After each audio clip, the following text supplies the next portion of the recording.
And good morning. It is a Wednesday edition of Glenn Clark Radio, and as you'd imagine, it's going to be a little bit of a different episode of Glenn Clark Radio, as we are, of course, celebrating the life of the one and only, the legend, Brooks Robinson. So we're not going to do Would You Rather Wednesday today. That'll be back next week. We had a couple of things that we weren't able to, just the nature of only having a few days. At the end of the show today, we will give you segment 1 of the Tyus Bowser Show with Michael Pierce. That's how we'll finish the day. We had planned to have a visitor in the studio today, and we'll still do that. But aside from those things, today is going to be about Brooks Robinson, because today should be about Brooks Robinson. And if you're saying, well, that's what they're doing over at this place and over at 105.7, that's what the entire city should be doing. So, that's where we are. Sometimes something happens and occurs that is the most important thing, and it's worth sort of stopping as a city and reflecting and sharing. And that's what we're doing today here on GCR.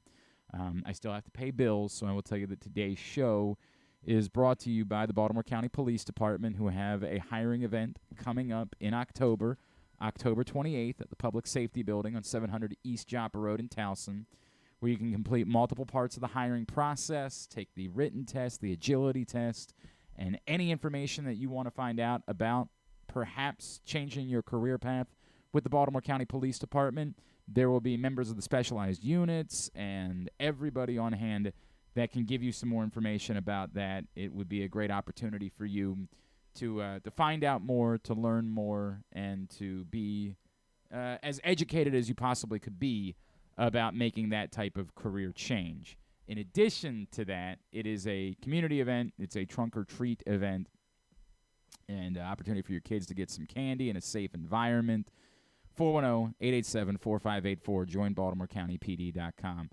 Scheduled to join us this morning, our friend Ross Grimsely, the great Al Bumbry, Scott Garceau, Kenny Singleton, the author Laura Lippman, who actually introduced me to that song that you heard coming in Grandpa's Dream about Brooks Robinson some years ago. Bobby Grich is scheduled to join us this morning, and we'll probably still be doing this for a couple of days, not shutting down the shows, but we'll still probably be talking about Brooks Robinson for a few days around here. So I'm sure during the week you'll see some more things pop up, and you never know who might get back to us, and we'll see if we can't squeeze them in, because we know that it's all that anybody wants to talk about in our community today is the life of the great Brooks Robinson. I shared a couple of things last night, not everything, and one particular story that I didn't share and chose to save for here, I was talking about with some folks who came out and joined us for the Tyus Bowser Show last night. I was unqualified for the first job that I had in radio. I had been working as a game day helper, essentially, for the PR department at the University of Maryland, and they had talked to me about how they had a new radio partner in Baltimore. They had switched from WBAL to CBS Radio or Infinity or whatever it was called at the time, and they didn't think there was enough coverage there. And so one day, out of the blue, I reached out to someone I knew, Maynard, at 105.7, and I said, "Hey, I've been working with Maryland, and it feels like there could be some more coverage."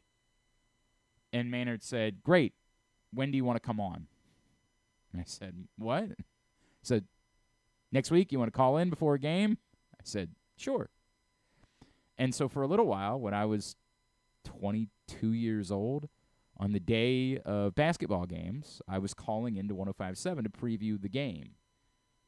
And at some point, the University of Maryland said, "Well, technically, we never told you that you could, say that you were representing us. You're just a game day employee." And 105.7 was like, "Well, I thought you were representing Maryland."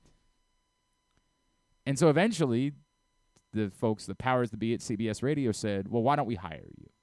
And I said, "That would be great." That would be great. But I was completely unqualified. I mean, I had been making phone calls for a few weeks at that point. I wasn't qualified. I was, of course, part of the Ed Norris show with Ed and Maynard.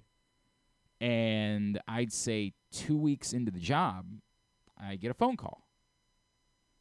And I didn't recognize the number, but, you know, at the time, this is still before we would ignore calls from numbers we didn't recognize. I picked it up, and I heard a voice, and it was, Glenn, this is Brooks Robinson. And I said, what the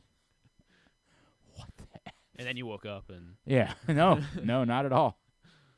I am to understand that someone who worked at CBS Radio had given Brooks my information. Brooks at the time was working with the York Revolution minor league baseball team. And so Brooks said, Glenn, this is Brooks Robinson. And I, proceed to wet myself. Hi, Brooks. Glenn, I'm to understand that you're the person that I need to talk to if I would like to come down and spend some time telling your listeners about the York Revolution. Yes, sir, Mr. Brooks. Yes, sir. Now, I had met Brooks Robinson before that, but as a fan, as a kid. And we arranged it, and he said, all right, I'll come down and I'll see you all. And so the next week, here not even a month into my job, we're on the Ed Norris show, and sure enough, Brooks Robinson comes down to join us in studio, and we have a wonderful time. But I hope that no audio of this interview exists, because I was not good. I was not qualified for the job that I had. And all I wanted to talk to Brooks about was how much my father loved him and how he had signed this piece of artwork for me when I was a wee child, because my father went and met him at a Lions Club meeting. And I was just utterly in awe. I mean, it was... I can't even begin to describe it. If I heard it today, I'd be mortified by it, because I was incapable of having it really was the Chris Farley show from Saturday Night Live. Remember when you played baseball? That was awesome. I was so enamored with being in the presence of Brooks Robinson. And afterwards, he called me again. The next day, he called me. I came to find out later that wasn't actually normal, that he was more of a letter writer and ultimately an emailer than he was a phone caller. But the next day he called me again. He called me and said, Mr. Clark, I just want... And he called me Mr. Clark. I was 20. I was 22. I remember it so well. He called me Mr. Clark, which makes no sense. At least once. Maybe he didn't do it both times, but I utterly remember being floored. Maybe it was before, because he hadn't met me. He didn't know who I was. Thought maybe you were. Right? Maybe he assumed I was an adult. You were supposed to be there. Yeah, right. I wasn't a chucklehead that had lied, and I didn't lie, but I had sort of cheated my way into this position. That's not true. I didn't cheat, but you know what I mean. He called me back, and he said, I just need you to know how much I enjoyed our time together yesterday. I was in tears. I didn't know what to say. I never got to watch Brooks Robinson play baseball. I was born in 1983. Brooks Robinson's career ended in 1977. By the way, everyone of a certain age knows the exact years, 1955 to 1977, that Brooks Robinson played baseball. I don't know why. I couldn't tell you the exact years that Eddie Murray played baseball or Frank Robinson played baseball. I guess I could with Cal Ripken, 1981 to 2001. I guess I could do that. But we all know the exact years that spanned Brooks Robinson's major league career, because it was indelible. And losing Brooks Robinson, we had been made aware. Stan couldn't make it in today. Stan will be here on Friday, and Stan, I think a lot of people know, was very close with Brooks, and was still regularly going to lunch with Brooks in Brooks' later years. And, Stan would tell me about Brooks's health, and a lot of us knew that this was coming. And our sadness is certainly in part because of Brooks, because we lost a titan, we lost a hero. But it also feels like we lost a piece of our soul. Brooks Robinson was in so many ways what tied our community together. At a time, John Unitas was. But as we talked about yesterday with Josh Charles, baseball, the inherent nature of the everyday aspect of baseball, creates a romanticism that's unparalleled. It's part of our life. It's our company throughout a summer. Brooks Robinson was our company for 68 years. Was an indelible part of our lives. There's two things that jumped out at me. Everyone in this community was able to share a picture that they had with Brooks Robinson last night because everyone in this community had an interaction with Brooks Robinson if they wanted to. He was ubiquitous. He was everywhere. We've joked a couple years ago, literally just 2 years ago, I don't remember what it was, we did a charity event, Pressbox did, at Citron. And who would walk in but Brooks Robinson? And I said to Stan, you got Brooks to come out. Stan said, no, not at all. He was just here, saw that we were here, and decided to come over. And not only did he decide to come over, he then spent the next hour and a half approaching he was just there to have dinner. Into his 80s. And instead of going home, he just walked around the room with all of the folks that were there at our event and let them cry and tell their stories and hug him, and he had no reason to be there. But that was Brooks Robinson. When we use the word kind, we're not doing it justice. And I mean it. I don't think Mr. Oriole does it justice. Because in so much, he was Mr. Baltimore. He was Mr. Maryland. He was Mr. Mid-Atlantic. Brooks Robinson was an enduring presence in our lives. As a baseball player, as a broadcaster, as a businessman, as a friend, as someone who rarely said no, who was available for almost any event. Whatever it was, Brooks would be there. Every single one of us has stories. Everyone. And I get emotional. Because it's the part where you talk about your dad. And to me, the biggest thing is he was the tie between fathers and sons. Of course, the most realistic way is because so many of the people that you know are named Brooks. It's not a joke. There was an event celebrating one of Brooks's birthdays, maybe his 70th, at one of the theaters in town. And one of the really special moments was they had collected like 100 people who were named after Brooks Robinson and brought them all up on stage together with them, and it was a really special thing. Fathers would name their sons Brooks. My father went out and got me an autograph when I was 7 years old. I didn't watch Brooks Robinson play, but that's what Brooks Robinson meant to my father. And because I understood what Brooks Robinson meant to my father, I knew what Brooks Robinson meant to me. And ultimately, through my own interactions, and I had many over the years, I was extraordinarily blessed. I don't want to pass it off as though we were friends. I don't want to lie, but I was able, for many different reasons, to have tons. But he meant the same to me, so much so. I have lots. I have been given lots of memorabilia over the years.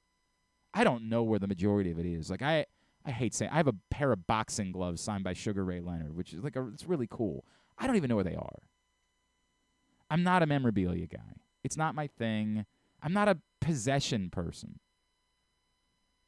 It's weird. I would prefer to have a less expensive car. I would prefer to have. I just don't like possessions.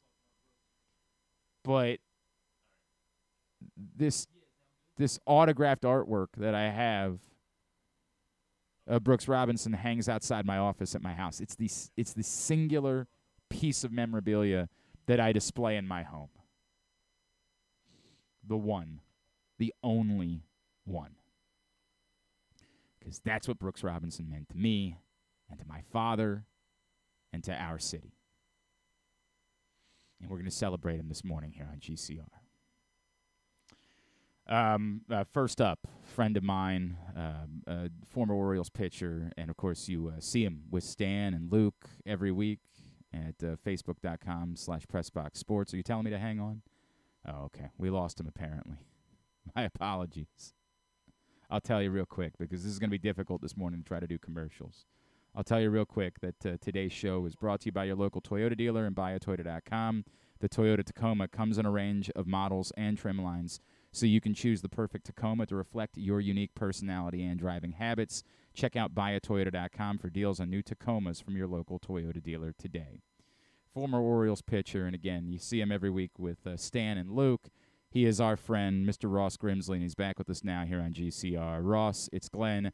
I really wanted to catch up and not to talk about Brooks' passing, but it's good to hear your voice, my friend. Thanks for spending a couple of minutes with us. Not a problem. I appreciate it, buddy. How you guys been? Everything's been all right, man. You know, it's been a really good summer, as you would imagine. Fantastic, right?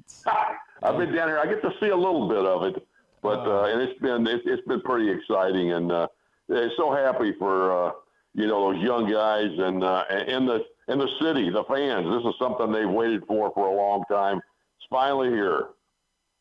You arrived in Baltimore, and you were at the tail end of Brooks Robinson's career. Ross, do you remember the first interaction that you ever had with him? Oh, I several. He was getting, first of all, being traded from the Reds to Baltimore was a shock. But then, the Orioles were, beating the Big Red Machine in 1970. I was in AAA at the time, and that was, they talked about how amazing the team was, and Brooksy, how he played, So going over there was, I'm waiting to see these guys, with the pitching staff that they had, and Brooksy and a lot of the other players. So it was kind of something I was looking forward to. And after the shock settled in that I'd been traded, but and then running into Brooksy is like, he is one of the kindest souls you can ever imagine. And the two people that I met in Baltimore that was him and Johnny Unitas. And, our kids were friends. They played sports together. And it was just being around both of those guys, Brooksy especially, and then being in the clubhouse with him and just around it, he was just a joy to be around as a player and just as a human being. Ross, it's the most remarkable part, right? Like, as great of a baseball player as Brooks Robinson was, and he is, again, we're talking about the greatest third baseman of all time. What he was as a person is almost impossible. We were just discussing that. How quickly did you realize just how special of an individual he was, that there was never a moment where he was different. It was never a show. It was never I do this because I have to. It was so intrinsic to him to just be the kindest person that you could ever possibly imagine. It was, just going out, he'd go out, we'd eat crabs with him occasionally. I would go to Me and him and Ron Hansen and one of Brooksy's friends would go to the horse track, and he was cordial to he had time for everybody, or he made time, and he would wear his little ball hat, towards the last several years the last few years I was at Baltimore, which was, we moved down here to Florida 2.5 years ago, but we would go out and he had time for everybody, and people just, they kind of left him alone, but he was just a regular person, and that is what I think it really made people feel he was just like everyone else. He didn't put himself up on a pedestal like some guys do, especially with, as famous and as good an athlete as they were. They just didn't have time a lot of times for people, but he made time for everybody. And it was just it was a sight to see people. He would always sign an autograph no matter what. If he was there with his family or by himself or with a group of people, somebody wanted, he had no problem signing it. And that was, I think that's what made him, people really gravitate to him. And they didn't really bug him. Anytime I was around him, people really didn't bug him. But a few people would come up, Brooksy, can you sign this? Not a problem, he'd sign it. Can we take a picture? Absolutely. And that's made him what he was. And it's just, what a dear person, a dear friend. And Brooks Robinson's Baltimore baseball. There's no question about that. He is Russ Grimsely. He is with us here on GCR. Russ, when you started, when you were teammates, it was the tail end of his career, but he was still performing at an all-star level, at a Gold Glove level, and you had, of course, watched him before that. For so many, and look, I have to count myself among this, Russ. I know Brooks Robinson was a great baseball player because people told me he was a great baseball player, right? Russ, Yeah. I'm 40, I didn't ever get to see Brooks Robinson play baseball. So can you explain to those of us that are younger what made Brooks Robinson such a great baseball player? Yeah, he made it look so easy, but here's a guy that, you can see people and hear stories about him, but then when you watch him on an everyday basis, you go, oh, wow. And he did it, and he did it with such ease and grace.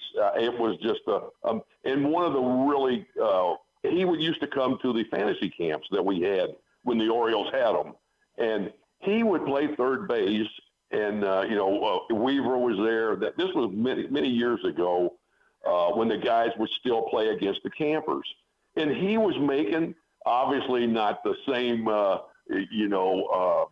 ability, but still he would make that play coming in on the slow ground ball, throw it to first base. And, it was amazing that he could still do that. But he just did things. I tell you what, one of the things that when I first got there, me, Mike Cuellar, and Dave McNally were 3 of the 4 pitchers with Palmer. And us 3 were left-handers, so you knew he was going to get a lot of action down there because we weren't fireballers. And after the game, he would have marks all over his body on balls that it would hit him, and he didn't have a big muscular body because the ball would be bouncing off of him if he did. But it would hit, he would drop in front of him sometimes, and he would throw the guy out. It was just absolutely amazing. So we might have took a few years off his career from him getting beat up a lot from us, having balls hit at him. But, you have to see these guys play on a daily basis and making plays. And just one of the things I think now that the players back then, Brooksy and Belanger, they knew where you were going to throw the ball. They could adjust and move to where the ball would probably be hit. And they would do that. They were some of the most amazing players. If you made the pitch and it was hit and it was hit on the ground, there's a good chance somebody's going to catch it on that side of the infield. Him and Belanger were fantastic. And, it really made you work hard to keep the ball down in the zone. But they did it Brooksy did it with such grace and ease. And it wasn't a big flashy thing a lot of times, but he did pull out some flash in that World Series, and that was amazing. But he would make plays look easy, and he was just in that, and the person that he was, I don't think I ever saw him get mad. I never saw him get upset or mad. And I'm sure there's a lot of opportunities he could have, but he was just you just can't say enough about him. How good a good person he was. That's the amazing thing. Ross, I feel like this is where I'm supposed to say, how did you ever give up a run with those guys behind you? What the heck, Grimsely? Hey, I had my best year with those guys. That's in '74. Even though I won 18 games, but those guys, I mean, you throw the ball over the plate, they're going to make a play for you, and you knew that. And it was just absolutely amazing. But Ross, what a bunch of good people, man! Just a bunch of good people. You said something afterwards that he was Baltimore baseball, and you speak what we're all speaking. It's the language that it take nothing away from any of the other legends that this city was so lucky to have, but I don't know that I can't compare it because I don't know what it was like for Stan Musial in St. Louis. I don't know what it was like for Michael Jack Schmidt in Philadelphia, but I don't know how there could ever be an affinity, a love affair between a city and a person the way there was with Baltimore and Brooks Robinson, and you saw it everywhere you went, and I am sure that you made people's lives by being able to introduce them to their hero over the years. And you played in other cities. Have you ever seen anything like the relationship between the city of Baltimore and Brooks Robinson? No, not really. I mean, it's one of the things I don't think you'll have ever again a player that is going to be that well liked, because it was a different era back then, and the guys were more approachable, and rightfully so. And they blend in with the communities. They were always around. They were there. A lot of them had to work, back in that time. And so they were easily accessible. But in this day and age with the money, I mean, guys have to be careful what they say, what they do, where they're at. So it's a little bit different, but that is I think the difference in the two eras. They could be more approachable and more friendly back then because you didn't have what's going on now, where, I mean, you're scrutinized and you're looked at and everything's on camera. So you got to be careful, but I think that's a big difference in the two eras with guys. Guys can be a little more friendly back then than they can now. That's a fair point, and there's much more separation these days between the city and the athletes because of it. Yeah, it's really. I know a lot of guys would like to be able to do more stuff and be more friendly and sign more autographs and take more pictures.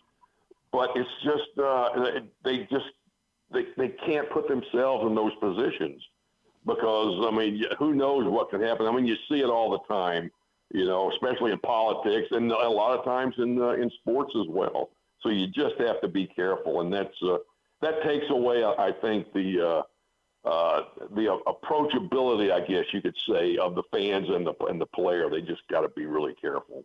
Ross, I want to do this with you again next week and just talk about Cal Bradish, if we could, and just talk about, how much joy we're feeling about a baseball team as we get ready for the playoffs, if that's all right. God, I know. And that's a strange thing to say, isn't Man, it is. We're getting ready for the playoffs. We have been waiting, and this is some sort of special. Ross, I always appreciate you, my friend, but particularly on a day like today. Thank you for hopping on with us, and seriously, let's get together again next week and just talk some baseball. Absolutely. Well, we're coming up tomorrow. We're gonna be there for a while, for a week or so, a week and a half. But we're coming up, and hopefully we'll get a chance maybe to see some of you guys. If not, we'll talk to you on the radio. No problem. I would love to have you come by if you could. I'll have Griffin be in touch with you, buddy. Thank you, buddy. Thank you, Ross. Appreciate you, man. You got it, man. Man, Ross is awesome. I love Ross. He's just the coolest. It's why we would joke with Jeremy. Jeremy would do the impression and it would kill me every time. He's just the coolest. Thank you to Ross Grimsely. We're just gonna keep moving along. We'll get to the commercial breaks when we can get the commercial breaks. If we can get the commercial breaks, it's the way it's gonna go this morning. Don't forget, Glenn Clark 23 is the code at superbook.com and the Superbook app. Use it, and you'll get a same-day first bet match up to $250, win or lose. Again, superbook.com or download the Superbook app and use that code GlennClark23. We are celebrating the life and the impact of the great Brooks Robinson this morning here on GCR. That's what we're doing today, and we're catching up with folks that knew Brooks, both teammates, media members, fans, throughout the course of the morning. And one such person, someone who we were just chatting with just a few weeks ago about the 40th anniversary of the '83 World Series. Always a pleasure to catch up with the great Al Bumbry, who's back with us now here on GCR. Al, it's Glenn. It's great to chat with you, but it's not great to chat about losing Brooks Robinson. I truly appreciate you spending a couple of minutes with us this morning, sir. I understand that. I appreciate you giving me a call. I didn't know when my name had become Great, but I knew it was Al Bumbry. Oh, Al, you know how we feel about you in this community, my friend. And I know you were I know you were feeling that love when you were walking out on the field that night at Camden Yards in August, because that was. There's no doubt about that. You're 100% correct. Al, you arrived in Baltimore and you came up through the organization and you got here still largely at the height of Brooks Robinson's career. Do you happen to remember your first interaction with Brooks? Well, I don't remember the exact first interaction with Brooks, but I do remember the first real connection to Brooks and his family, or at least it made me think, gee whiz, is this guy or Mrs. Robinson, are they for real? I mean, they were very, very nice to me in that I went to visit them at their home. I think Brooks had a cookout or something. I went there and I was in their home, and in Brooks's basement from the first level, it had a spiral staircase. And I was talking to Brooks's wife, Connie, and I said, gee whiz, this is great. I love this. She said to me, well, if you play well and you're here long enough, you can have one just like this. And when she told me that, that was an instant connection I had with her. She was always wonderful to me, and needless to say, Brooksy was the same way. That's on the field and off the field. Al, I struggle with this because this is we'll get to the baseball side of it, but what you're talking about is impossible, right? Like, this is one of the greatest baseball players of all time, and what you're describing is every interaction that all of us had with him. No one has a story of a day that Brooks was off or he wasn't happy to do something, or how quickly did you realize what a special human he was beyond just being a nice person, that he was almost impossibly kind to everyone he came across? Oh, there's no doubt about it. That's a very good description of Brooks and the person he was and his personality. Someone asked me that question last night. I did an interview, and I said, well, if Brooks had a bad day, you could never tell it by his demeanor. He was very strong in hiding, his negative side, so to speak, or a bad day. He was always very pleasant to me, and that in the clubhouse and away from the clubhouse.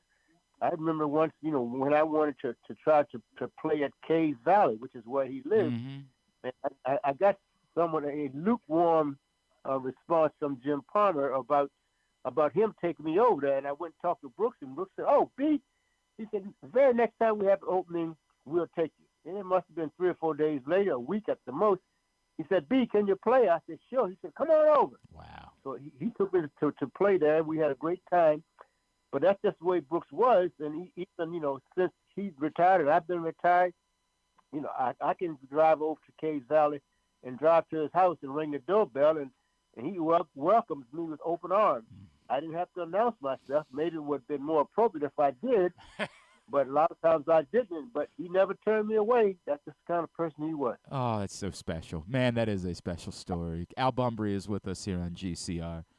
Al, admittedly, I'm 40 years old. I never got to watch Brooks Robinson play baseball, and yet I know Brooks Robinson was one of the greatest baseball players of all time. But for those of us that are of the younger age and who know Brooks better as the myth, right, as being the ubiquitous, king of Baltimore, what should we know beyond just the fact that he could dive after a baseball like nobody would ever see? What should we know about Brooks Robinson, the baseball player, and what made him so special? Well, it's kind of difficult, to pinpoint that. It's just that that's just the kind of human being he was. I mean, he was friends to everybody. I don't think there was anybody that he met, or if you met him, that he didn't feel comfortable around. That was just his makeup, and he was there, for 23 years here, and obviously he proved that, to the Baltimore family, community, the baseball club, and of course around the league. Like you said earlier, you never heard anybody say a negative thing about Brooks. So it's difficult to explain, other than you got the feeling that he was a genuine human being by his actions. What about just from a baseball standpoint, Al? Like, how could you describe playing alongside Brooks Robinson, watching Brooks Robinson play baseball? How would you describe just what a presence he was? Well, I think the thing is you just watch the way he went about preparing himself for the game, and obviously you watched him during the course of the game and the plays that he made. He wasn't a person that showed a lot of enthusiasm, but you just watch the plays he made, and you always in awe of the plays that he made, and you saw why the Gold Gloves, why he won so many Gold Gloves. He just enjoyed play, and he enjoyed playing the game, and his actions, on the field and off the field, showed how much he enjoyed playing the game. And to watch him, you could not help but admire him and have positive thoughts, about him. Al, it was just one of our listeners, John, just brought up to me and reminded me about Thanks Brooks Day in '77. You've seen a lot of things in this game, right? And obviously you won a World Series, but as far as unique days go, is there a day that you can remember that was ever similar to this city and the love affair that was poured out on that day? No, I can't think of any other date. In fact, you'd have to refresh my memory in terms of that particular date. His final game at Memorial Stadium in '77. That was his final game in '77. Gee whiz, I can't remember back that far. I understand, Al. but that's not to say. I mean, I can't without that flashing in front of me. I get it. In front of me, I can agree with anybody who said something positive about Brooks on that day, and I can imagine the crowd and response that he received. It had to have been outstanding, and I'm sure we all got goosebumps watching it because he was deserving of that. But I'm sure it was wonderful. I just can't picture that moment right now. Al, I completely understand. And this is where we are at this point. Al, the story that you told about the caves is really special to me. Are there any others over the years that you have of just moments that you shared together, interactions, or places where you went where it just soaked in, like who Brooks was and what he meant to everyone? Well, the one other thing to give you, an idea of how Robbie was, the year that I got my 205 hits, which was the first Oriole to get 200 hits, and the first closest to that was Brooks Robinson, and I think Brooks had 195 or something like that. We were playing the Red Sox, and Brooks was up in the press box during the game, and they introduced me as the first hitter for the Red Sox. And as I'm walking up to the plate, I look up in the press box, and there's Brooks up there with both arms extended, voodooing the hand thing to me, putting the curse he was doing. So I smiled at him. I get in the batter's box, and the very first pitch, which was true to my form. I was the first ball fastball hitter. I hit a base at the center field. I get to first base, and I look up there, and now he's up there bowing down to me with both hands. Oh, man. That's just the kind of guy Brooks he was, and of course he congratulated. That was his way of trying to jinx me, so to speak, which I knew he wasn't serious about. And then once I got the hit, he congratulated me that way. We talked about it after the ball game. But that's the kind of person he was. He was a real, real, real wonderful man. Oh, it's so wonderful. Oh, it's such a great story. Al Bumbry, you're giving me goosebumps today talking about Brooks Robinson. It is always a pleasure to catch up, sir. I wish we weren't talking about a world in which we don't have Brooks Robinson, but I'm so grateful for you and for sharing those stories with us this morning. Thank you so much for spending a couple minutes. Yeah. You're quite welcome. It would be a major change for us to realize that he's no longer with us, but we can, cherish him as a player and as a person by remembering all the positive things he did and the way he was. That's what we're trying to do, sir. Al, thank you so much. Hey. Al Bumbry. Boy, that's special. That is some kind of special. All right, let's take a pause because we're gonna have to try to squeeze in pauses where we can this morning. So let's do that now, and then when we come back in, we're gonna chat with Scott Garceau, who of course was broadcast partners with Brooks Robinson, and you'll be able to find that. By the way, yesterday before we learned of Brooks's passing, we just talked to Ross, and he and Luke and Stan had chatted with Dan Duquette, former Orioles Vice President of Baseball Operations, and you can find that conversation. You can find it at facebook.com/PressBoxSports, youtube.com/PressBoxOnline, or PressBoxOnline.com/video. That was also a very unique conversation. Scott Garceau joins us next here on GCR. Why bet with the big boys this football season? Instead, try your hand with the local book, Superbook Sports, this fall. Superbook Sports is the book next door. Just a dedicated team of the best odds makers in Las Vegas, making sure you get the best prices and parlays anywhere. And now, Superbook will give you a bonus of up to $250 when you sign up and wager on the same day and use the promo code GlennClark23, GLENNCLARK23. So bet with the best and use the promo code GlennClark23 this football season with Superbook Sports. Visit superbook.com for terms and conditions. Gambling problem? Call 1-800-GAMBLER. Maryland drivers, did you know you can save up to 77% on tolls with an Easy Pass Maryland discount plan? That's right, 77%. It's never been easier. Pick the plan that's right for you at driveeasymd.com. We'll keep you moving. What's up, everyone? It's Tyus Bowser, and I've had so much fun hanging out with Rita and putting up with Glenn the last couple years that I've decided to do it again. Season 3 of the Tyus Bowser Show is happening this year, as we'll be all over town, giving you the chance to get to know me and some of my teammates. As we talk football, life in general, and just say what needs to be said. You can find out more about the show by going to PressBoxOnline.com/Bowser. If you don't live in the area, you can watch the shows live on Facebook and YouTube. And if you miss one, you can listen Friday nights at 105.7 The Fan. So we'll see you all season long for the Tyus Bowser Show, a partnership of PressBox and Great Ace Memorabilia. The next Tyus Bowser Show is Tuesday, October 3rd at Guilford Hall Brewery in Station North. It's brought to you by Superbook Sports. And don't forget, if you or a loved one has a gambling problem, visit helpmygamblingproblem.org. It's a Maryland thing you wouldn't understand. Where the waves meet the shore, you will find Dorchester County. Hi, this is Jimmy Charles. When I think of Maryland, I think Dorchester County on the eastern shore where it's open for making memories. Dorchester County, it's a Maryland thing. For more info, visit www.visitdorchester.org. It's a Maryland thing. Hell yeah. It's a Maryland thing. Hell yeah.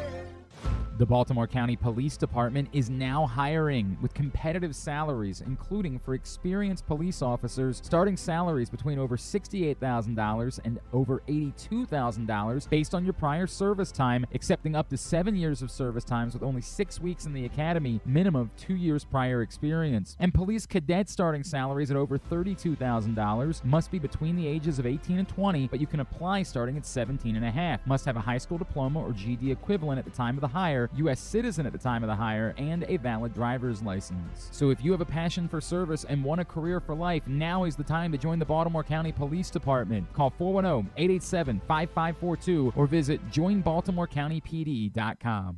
Picking a restaurant to try for the first time? Let's look at the Costas Inn. Here's a few checklist items. Quality of the food? Check. Quality of service? Check. Does restaurant have plenty of free parking? Check. And finally, does restaurant have delicious steamed crabs, crab cakes, crab soup, and specials galore? Check, check, check. Costas Inn, 4100 North Point Boulevard. They check all the boxes. Visit Harford County this fall. Celebrate arts across Harford September 15th through the 30th with dance, theater, music, and visual arts. September 29th through October 1st is the largest Italian festival in Maryland, featuring entertainment, cooking demonstrations, a bocce tournament, and family fun. If you're headed to the Maryland 5-Star, stay and play in Harford County. While you're there, enjoy the scenic views atop the King and Queen seats and experience pumpkin patches, corn mazes, and fall brews along their Harford Libation Trail. For more info, head to visitharford.com. Maryland open. What company has the expertise to make your home healthier by purifying your air and killing all viruses, allergens, and bacteria? A.J. Michaels, Heating and Air Conditioning in Baltimore and Annapolis. AJMichaels.com. Sure, Glenn may be in his 40s now, but he looks just as good as he ever has, and he's still as sharp as he ever was. And I say both those things without even a shred of irony. Find out for yourself right now by watching the show at Facebook.com/PressBoxSports or YouTube.com/PressBoxOnline. Back in here on GCR as we continue to celebrate the life and impact and legacy of the legendary Brooks Robinson. And we'll continue to do that throughout the morning. A couple other things that we will squeeze in this morning, including segment 1 of the Tyus Bowser Show, a visit with Jeff Newman from the Maryland 5-Star. But for the most part, we are celebrating Brooks Robinson today here on GCR. And someone else who knew Brooks well, and I could tell how emotional he was talking about him last night. The last time we had him on, actually, unfortunately, was the day after Mo passed, and I will tell you that this man made me openly weep that day. He is, of course, Orioles broadcaster and longtime Baltimore sports voice. Our friend Scott Garceau with us now here on GCR. Scott, it's Glenn. It's always great to catch up. We need to do this at times where we're not remembering someone who passed away, but truly appreciate you spending time with us this morning, sir. No problem, Glenn.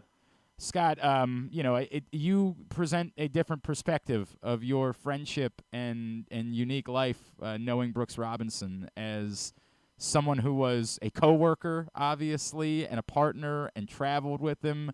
I don't know, can you take everybody back to the first interaction that you had with Brooks after you had come here? Well, I got here in 1980, Glenn, and at that point, Brooks was doing Oriole games. And so we used to have him on the sports show a lot, live from the ballpark and back and forth. So I got to know him somewhat, and, he was my bubblegum card that came to life. I had Brooks Robinson's card when I was a kid, and I knew he was a great third baseman and everything. But then I found out who the real guy was, right?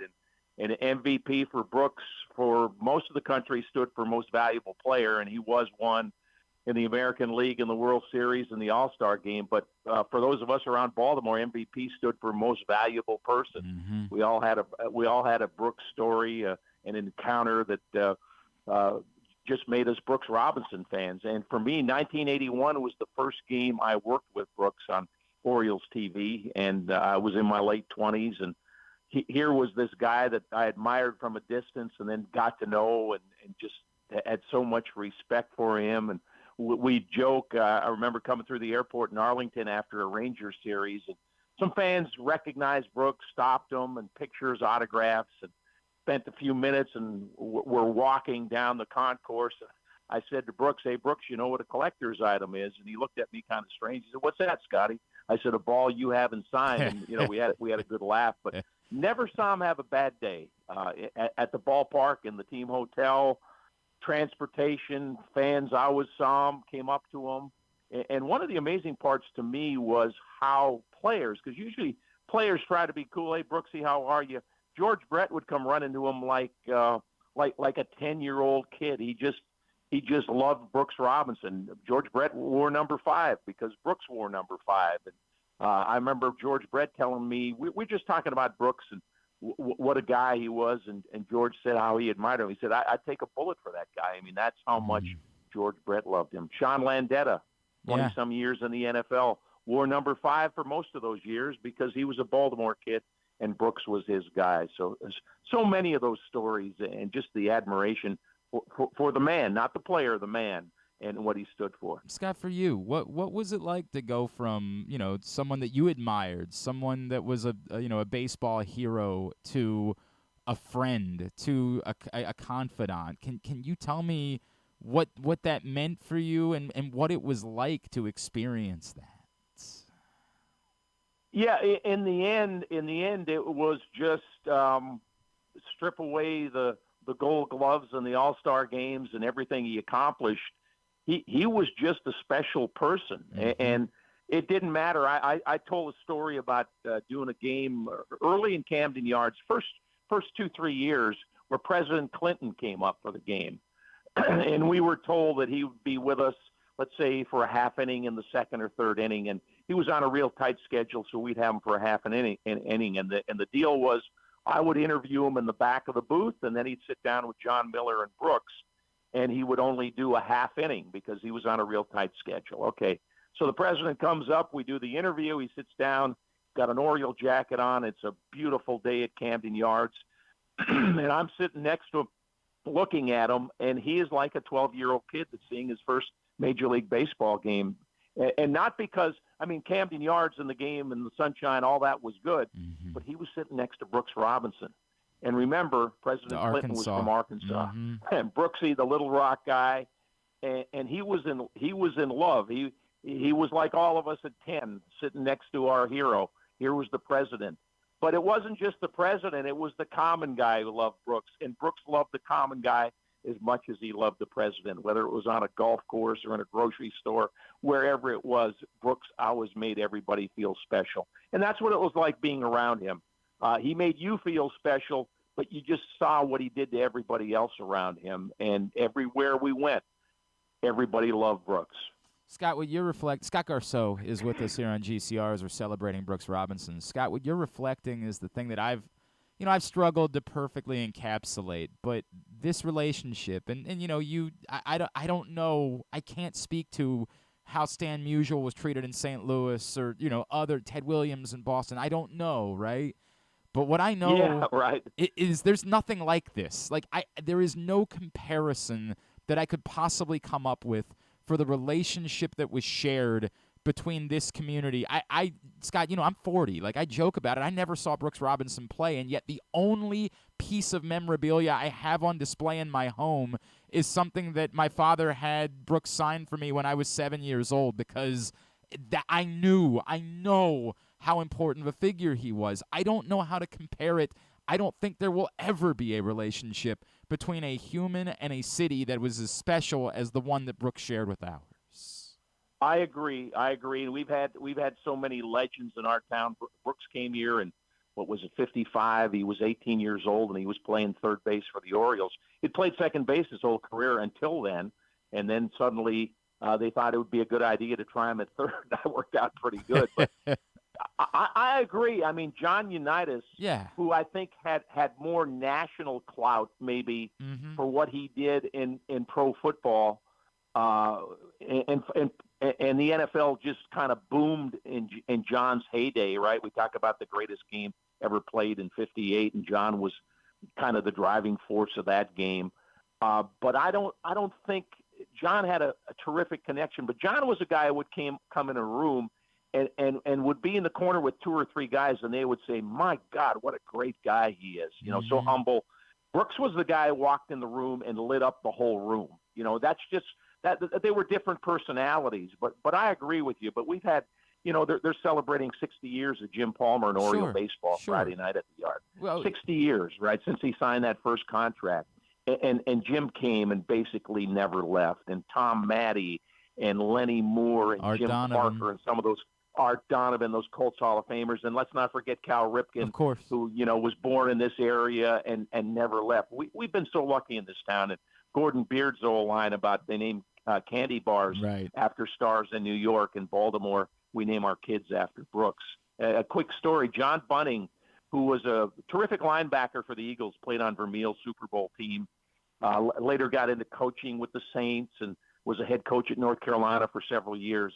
I'm doing an Oriole game with Brooks. I think it was at Memorial Stadium, and I get a message from an usher that says, "Hey, John Bunning's downstairs. He'd like to come up and see you." And I said, "Oh, bring him up." So JB comes up, and he's happy to see me, and we knew each other, but he wanted to say hi to Brooks. He grew up, and he said, "Brooks, I'd like to introduce you to my son." And I think his son at the time might have been 10, 12 years old. his name is Brooks, and he had named his son after Brooks, was a Brooks Robinson fan. And there's so many of those stories. And Brooks was just so gracious with them, as he always is with everybody. You didn't have to be important to be treated special by Brooks. As a matter of fact, maybe the less important you were, the more he'd brighten up your day. Scott, I'm telling you, when I talk about it, I'm emotional because I'm talking about my father and that, like, what he means to my father. It is a father-son thing, a tie. It is. And Scott, we joked about it. Brooks showed up. Stan threw a charity event a couple years ago at Citron, and Brooks just happened to be there that night having dinner. And what you said is complete. He walked over and into his 80s when we knew it was starting to, get to the point where his health was an issue. He walked over with no, business, no, he didn't have to be there. He was just there separately having dinner and stayed for an hour and a half to walk around the room and see everyone. And I've never. That's him. That's him. Well, right to the very end, Glenn, I've got a friend whose wife's going through a real tough battle with cancer. And 2 weeks ago, she got a handwritten card from Brooks to cheer her up and saying he's thinking about her and keep fighting the fight. And that's just who he was. And I think we all strive to be that person, but I think he's a gift from God that there weren't a whole many made like Brooks Robinson and who just made everybody around him feel a little better. And what a special treat he was for all of us. So while I mourn his loss, and I wasn't shocked when I got the news about 10 minutes before we went on the pregame show yesterday. It hits you hard because you never want to lose somebody that's so special. But we knew that the time was getting short. But the other part of me was kind of a joy that, my God, how lucky were we that he passed our way, that we were able to see Brooks and experience him in our community, and he touched so many of us. Scott Garceau, I promise the next time we do this, we're not going to be eulogizing anyone. We're just going to have an opportunity to catch up and chat, my friend. All right, Glenn. Always appreciate you. Thank you. Good talking to you, Glenn. Be good. Scott Garceau with us here on GCR, and I truly appreciate that. And, Scott has a way, I don't know what it is, but he gets me emotional because he provides context that very few people can. And, man, that's something. All right, when we come back in, we're going to pause. We are going to do a lot more Brooks this morning, and Ken Singleton's still going to join us, and Bobby Grich is still going to join us. But we're going to take a short detour, talk about a really important event that is coming up here in our community, and we're going to do that next here on GCR. Why bet with the big boys this football season? Instead, try your hand with the local book, Superbook Sports, this fall. Superbook Sports is the book next door. Just a dedicated team of the best odds makers in Las Vegas, making sure you get the best prices and parlays anywhere. And now, Superbook will give you a bonus of up to $250 when you sign up and wager on the same day and use the promo code GlennClark23, GLENNCLARK23. So bet with the best and use the promo code GlennClark23 this football season with Superbook Sports. Visit superbook.com for terms and conditions. Gambling problem? Call 1-800-GAMBLER. 6 chicken tenders made from fresh, never frozen Royal Farms world-famous chicken, a family-sized order of Western fries, honey mustard dipping sauce, and a 2-liter bottle of Dr. Pepper. It's Royal Farms' new Tucker's Tenders Meal. It's Justin Tucker's favorite, and at only $19.99, it'll be your favorite meal, too. The new Tucker's Tenders Meal, available only at Royal Farms. Now you can kick back, relax, and eat like a champion. Real fresh, real fast, Royal Farms. Gambling can be a fun and entertaining experience, but there are risks involved. If you're planning on betting on the game at the casino or on your phone or computer, know your limit, stay within it. Set a budget and a time to stop. Remember, gambling isn't a financial solution, and it doesn't mix well with alcohol or drugs. Know the risks and have a plan before you begin gambling. For free and confidential services, call 1-800-GAMBLER 24/7 or go to helpmygamblingproblem.org. The Maryland 5-Star returns to iconic Fair Hill October 19th to 22nd, marking the next chapter in Maryland's equestrian tradition. Best described as the triathlon of horse eventing, you won't want to miss this thrilling sport. Enjoy a fall festival with local fare, retail vendors, and tons of family fun. Come for the event and stay for the experience in Cecil County, home to the Chesapeake Bay waterfront with vibrant small towns and accommodations to suit every desire. It's the place to be in October. Visit Maryland5star.us for tickets. It's a Maryland thing you wouldn't understand. Where the waves meet the shore, you will find Dorchester County. Hi, this is Jimmy Charles. When I think of Maryland, I think Dorchester County on the eastern shore where it's open for making memories. Dorchester County, it's a Maryland thing. For more info, visit www.visitdorchester.org. It's a Maryland thing. Hell yeah. It's a Maryland thing. Hell yeah.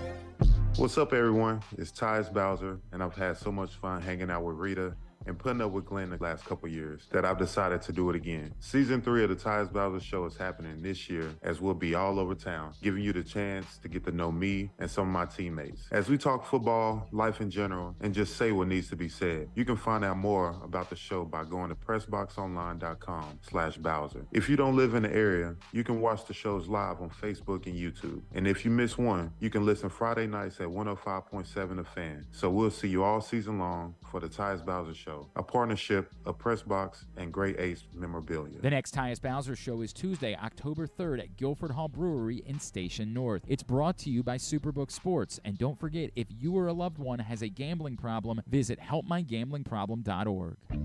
Make the most out of every day in your Toyota RAV4. Available in hybrid or gas-only models. A RAV4 can get you where you want to go in style. Check out buyatoyota.com for deals on new RAV4s from your local Toyota dealer today. All electronic tolling is here to stay in Maryland, and DriveEasyMD.com helps you cruise a little easier. We're Maryland's tolling resource, home to EasyPass, pay-by-plate, and video tolling. It's never been easier to pay your way. DriveEasyMD.com will keep you moving. Make sure you're tuned in every Tuesday for Pressbox fantasy football analyst Joe Serpico to get you ready for your Waiver Wire Wednesday, brought to you by Live Casino and Hotel. And if you have other fantasies you want fulfilled, subscribe to Glenn and Jeremy Kahn's OnlyFans page at... Wait, are people supposed to know about that? All right, back in here on GCR. Quickly, Griffin, can you tell everybody what's coming up at Live Casino and Hotel, if you don't mind? Yeah, I want to tell everyone about the second chance drawing over at Live Casino. If luck wasn't on your side on a recent bet while you're at the FanDuel Sportsbook at Live Casino and Hotel Maryland, well, get ready to turn those losses into winning opportunities with the second chance to win promotion between now and January 4th, 2024. All Live Casino and Hotel Maryland Rewards members will be able to enter their losing slips into the second chance to win drum, and 2 nights a week, 20 winners will be chosen. Prizes range from Live Casino and Hotel Maryland apparel, sports and social ultimate happy hour prizes and certificates, cash and free play prizes worth up to $500. Drawings are going to be held every Thursday and Monday over at Live Casino and Hotel Maryland at the FanDuel Sportsbook. At Arundel Mills, must be 21. Please play responsibly. For help, visit mdgamblinghelp.org or call 1-800-GAMBLER. We're going to continue to talk about Brooks Robinson a little bit later on this hour, but we'll take a short detour right now because you know how much I love talking about it. And I joke, like not everything is for me, not everything is for, but what I always will support is events that uplift and do wonderful things for our community and help us economically and bring in tourism dollars. And I've been trying. I'm still not fully, we're going to talk about it, I still don't fully grasp every aspect of, like, eventing. I'm still not fully there, but I am a huge supporter of the Maryland 5-Star, which returns in just a couple of weeks, October 19th through 22nd at Fair Hill in Cecil County. Joining us now here in studio, he is the president and CEO of the Maryland 5-Star Committee. He is Mr. Jeff Newman. Jeff, it is great to see you, sir. Thanks for coming in and spending some time with us. It's my pleasure. I love the opportunity to talk about what a special event we have. I can say that, and I try doing my best to say, like, this is a big deal. And I get back from people, yeah, but why, right? Like, I still don't fully understand it. So I'm going to present that to you. Why is the Maryland 5-Star such a big deal and so important? Well, first off, it's the pinnacle of the sport of eventing, which is also known as an equestrian triathlon. So I try to equate it to people. It's like the Iron Man for horses. And what makes it so unique and special is the fact that there's only 7 in the world. We're one of 7. And there's only 2 in the U.S. And so it's an Olympic sport. It's an amazing competition. It's not a race. And it really is like a golf and tennis event where you see the event unfold over multiple days. And we get riders and horses that are absolutely majestic, and they do amazing things that you have to see in person. So how did you get involved? Like, were you, when somebody said, "Hey, this 5-star thing is happening," you're like, "Oh yeah, I'm all in," or were you just like some of us where you're like, "What exactly is this thing?" Yeah, I was approached by Terry Hasseltine, who heads up the Maryland Sports Commission. He created an organization called the Sport and Entertainment Corporation of Maryland, which is a nonprofit to bring major sporting events to Maryland. And so there was the opportunity to bid and get this 5-star event in the equestrian space. And obviously the Maryland horse industry is got such tradition. It's so big. And I'm an event producer. So I've come from the tennis, golf, college football world, and I had never run an event with animals. And so the opportunity to do an event with horses here in Maryland at a brand new facility, essentially, it was a public-private partnership to raise $25 million to create the Fair Hill Special Event Zone. So upgraded facility, horse tradition in Maryland, new event that I can create from scratch, something that only happens in 7 places in the world. I said, okay, this sounds pretty good. Let's give it a whirl. And it's been really rewarding, these first 2 years. Okay, now are you at the point when you watch the event unfold, you're like, you could actually score it yourself? Have you gone from like, I've never been around horses to I can tell immediately, like when you're doing the dressage, I know who scores well. I know, like, do you know all the terminology, everything like that? I'm still learning, actually, but it's pretty simple in concept. It's like golf. Lowest score wins. All right. So you try to get the least penalties. And so if you hit a rail, if you, God forbid somebody falls off your horse, you're out of the competition. So it really is just get the least penalty points, and that's the winner. Lowest point wins. All right. So what we've learned about the 5-star is, as much as it is sporting event, obviously, but it is much more than sporting event. It is community event. It is international event. For folks that are like, I've heard about this, it seems cool, but like, if I show up, what am I going and doing? What does it even look like? So what's unique about it is that each day is something different. The first day is dressage, which if you like figure skating or gymnastics, for example, it's basically the same for horses. They're being judged on technical moves, and it's the ability to have horse and rider be one. The sport actually originated from a cavalry test to get horse and riders prepared for battle. And so this is like a test to make sure that they are. Okay, can I be honest for a second, Jeff? Yeah. Can I every time that I would hear about dressage, I would say, "Why is this a thing? Why? What? In what world?" Like, again, let's not speak out of turn. Like, I thought it was just this is the way the other side lives. This is wealthy people just proving how wealthy they are as they can go out and do some horse dancing. So I'm learning something in this. There was an actual purpose to this led it to be an event. Exactly. So when a horse and a rider are in battle, they have to be one. They have to be able to move quickly, and they have to be in sync. And so that's what dressage is all about. It's the ability for the horse and riders to be in sync, and they get judged on moves. But then the next day, which is more thrilling, on Saturday is our cross-country day. That's really what defines eventing, and it's about a 4-mile course that horses and riders go over these incredibly large obstacles. And it's something to see. It's the size of a golf course, and it really tests the endurance of the horse after coming off a dressage. And then if you make it to the next stage, then it's show jumping on Sunday. And show jumping is about the agility of the horse coming off of doing the endurance of a cross country. So you have to get through all 3 phases. And again, the lowest score wins with the least penalty. So every day is something different. So separate from the competition, though, why should you come out if you're just someone who doesn't like the equestrian space? We have retail shopping. We have about 150 vendors where you can do all of your shopping, for the holidays, for example. We have the Maryland Corgi Cup, so you get to see 103 corgis who are going to race on our track. What? I'm in. Yeah, I'm in. And then we have a fresh food fest, so we showcase local Maryland produce, and we also have a beer, wine, and spirits festival. So all those kinds of things. You can come out the event, have a great family experience. You can bring your dog, which includes, the full family. And I think it's just an experience that once you go out there, you'll want to come back every year. You can bring your dog. I did not know that. You can bring your dog, yeah. Oh, that's so cool. All right. Jeff Newman is in the studio with us, President and CEO of the Maryland 5-Star. You can find out more and get your tickets, maryland5star.us. And that's, of course, the number 5, maryland5star.us in order to get your tickets for that. You can bring your dog, and there's a court. I didn't know about these things. This is awesome. Yeah, and it's beautiful out in Cecil County at this time of year. So I've heard, Fair Hill, all the work that you mentioned that it was put in, and this was, an area that had existed for a long time, but you create this. What makes Fair Hill so special, and why was it the perfect place to create this international event?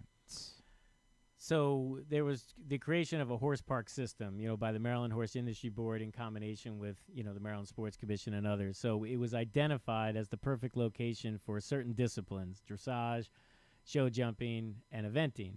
And so Fair Hill just has perfect terrain for it. And so when the facility was upgraded, it made perfect sense to have the Maryland 5-Star there. In addition to that, it's just beautiful. It's a great opportunity to be outdoors with the family. Trees are changing colors, and it's just the ideal setting for the sport. And so we encourage people to just come out. It's a public park. It's on state land, so it has the ability, for people to visit it throughout the year with horseback riding and the like. So it just really is the perfect setting and ideally located. So we're 40 minutes from Philadelphia. We're 45 minutes from Baltimore. We're right on the border of Delaware. So it's really easy to get to as well. So I think all those combined made it the ideal, location. Yeah, right off the highway. That is certainly a good thing. All right, so this year, what's new? I think I heard something about tailgating maybe this year being a thing. Like, give me what is new to the Maryland 5-Star in 2023? Well, first off, if you've never been to the event, the day to go, if you only have one day, is Saturday. That's our cross-country day, and there is tailgating. So tailgating spots are available throughout the day. And if you've ever been to, like, the Hunt Cup or something like that, you know that it's a very unique tailgating scene for this sport. Very similar.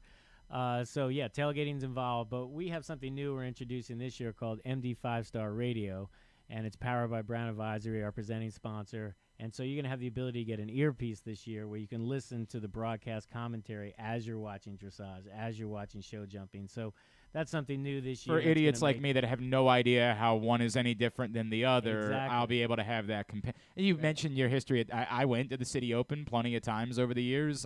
As a tennis fan, it was always great to have that earpiece that, in your ear letting you know what's going on. Exactly. So you know what's going on throughout the property. But to your point about scoring earlier, you'll get the insight into how things are scored, and you'll have the play-by-play, which is something we haven't had in the past. So it'll help educate the fans and people that are new to the sport by having this first radio. And then the special events we talked about. So we're going to have some Hall of Champion horses out there. We're going to have pony racing out there to go with the Corgi Cup. So I think those are all just some new elements that we've brought to the event this year. I swear. What day is the Corgi Cup? Because Sunday. It's Sunday? Sunday the 22nd. My wife might murder me if she finds out that we went on a different day. Like, it might be a little bit awkward. We were leaning towards Friday, but oh boy, this is going to be uncomfortable. This is going to be real uncomfortable in the Clark house. The Corgi Cup is going to be a really difficult thing to pass up on. Yeah, we started last year, and we had 50 Corgis racing, and it was so popular, we now have 103, and it's growing. So come out and see some of these Corgis out there, and you'll probably want to get one. Looking ahead, right? Looking to what could be moving forward as you guys continue. Obviously, there's a serious commitment for this event in our community and to keep growing it. What could be on the horizon? How could the Maryland 5-Star even continue to grow in the future? Well, we're in our third year.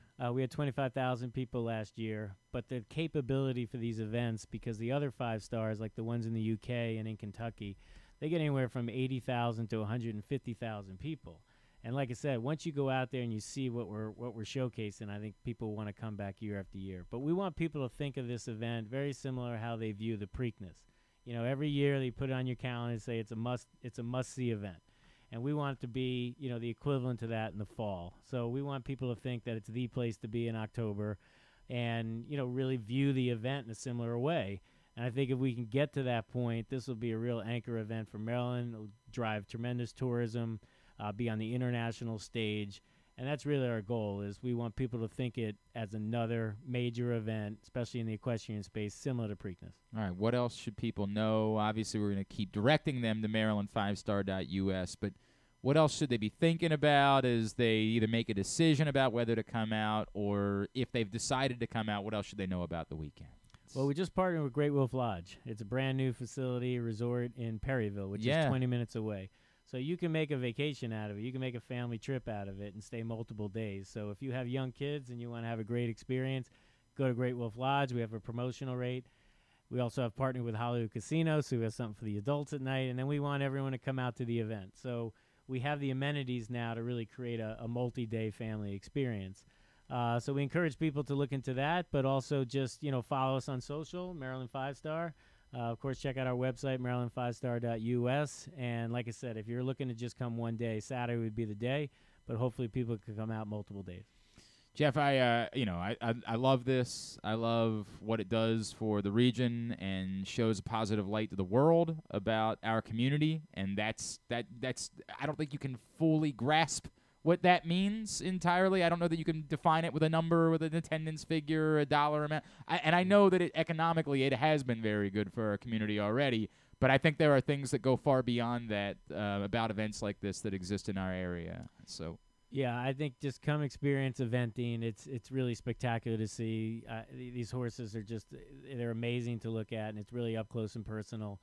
But, I think the potential of the event is tremendous, and we just want people to, really grasp onto it and have it become a staple event for Maryland. Jeff Newman, thank you so much for coming in and spending time with us this morning. We really appreciate it. My pleasure. Go O's. Yeah, go O's indeed. That's Jeff Newman, President and CEO of the Maryland 5-Star, with us in studio. We'll grab a break, and then we're going to go commercial-free the rest of the way as we will continue to celebrate the life of Brooks Robinson here this morning on GCR.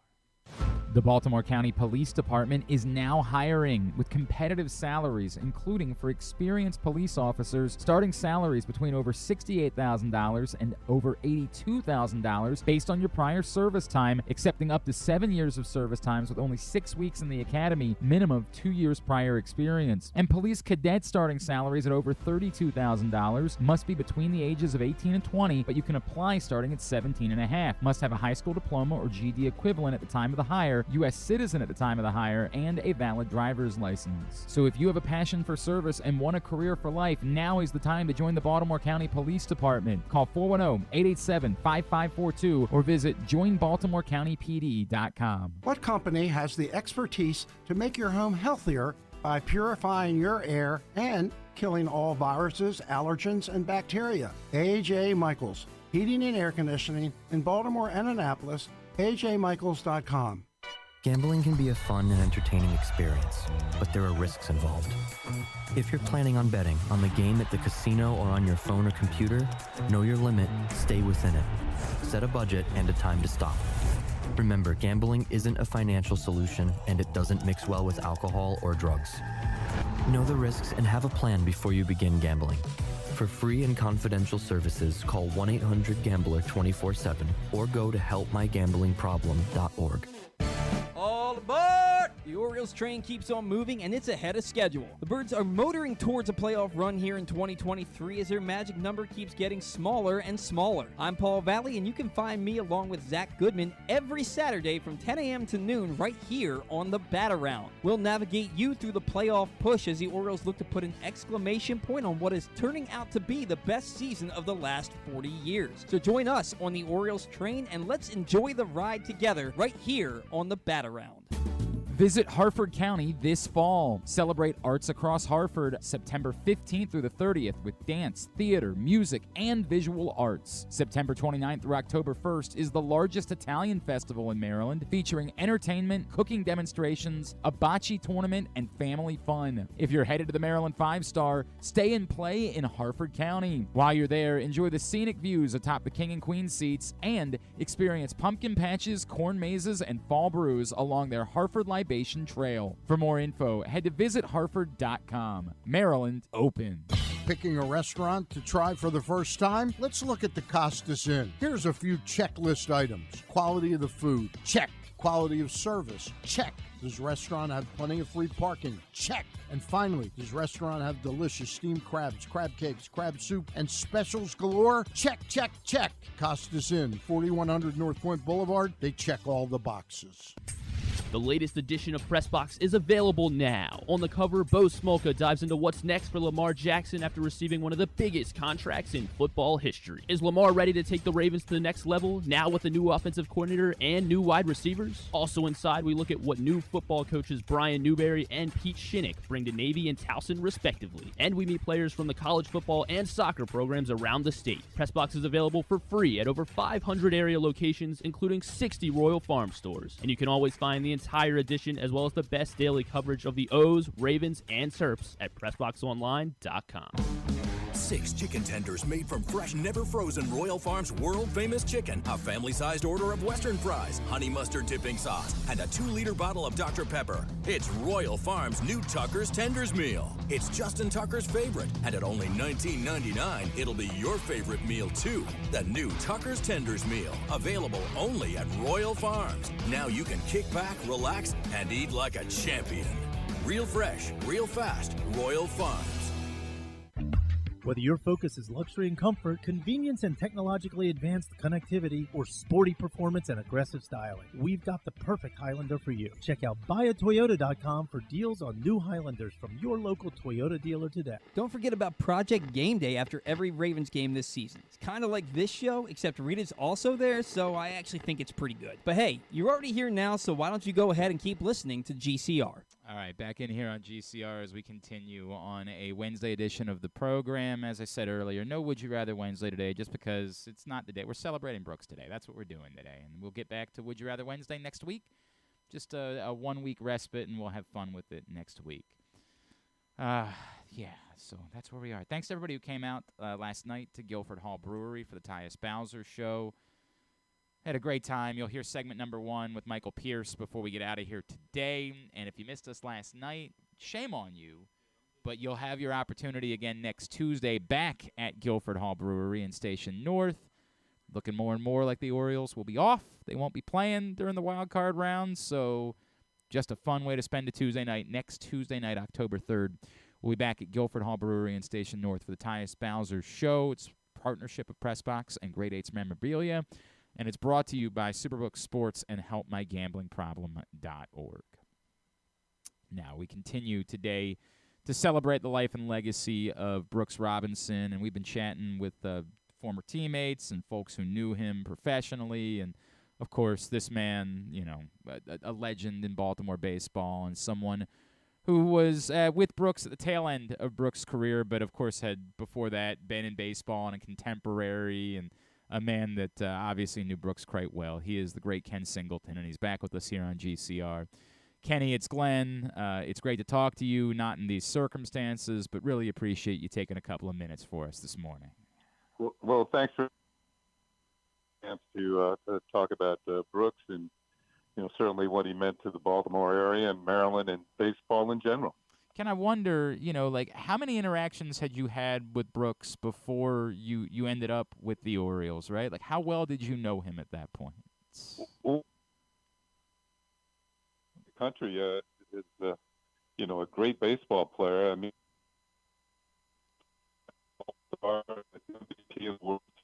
watching that series against the Reds, that was, 1970. I'd been in big leagues for about 3 months.